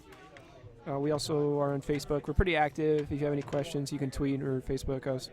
I'll be happy to answer any questions you might have. I got all these pop-ups here.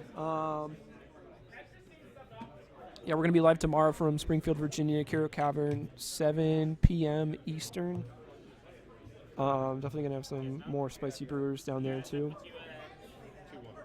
Shout-outs to Games and Stuff for hosting this awesome event weekly for us. What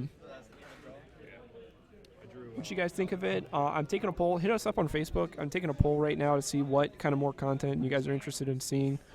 If you message me on Facebook or Twitter, I'll know exactly what it is you're interested in seeing us do. I'm thinking of starting up a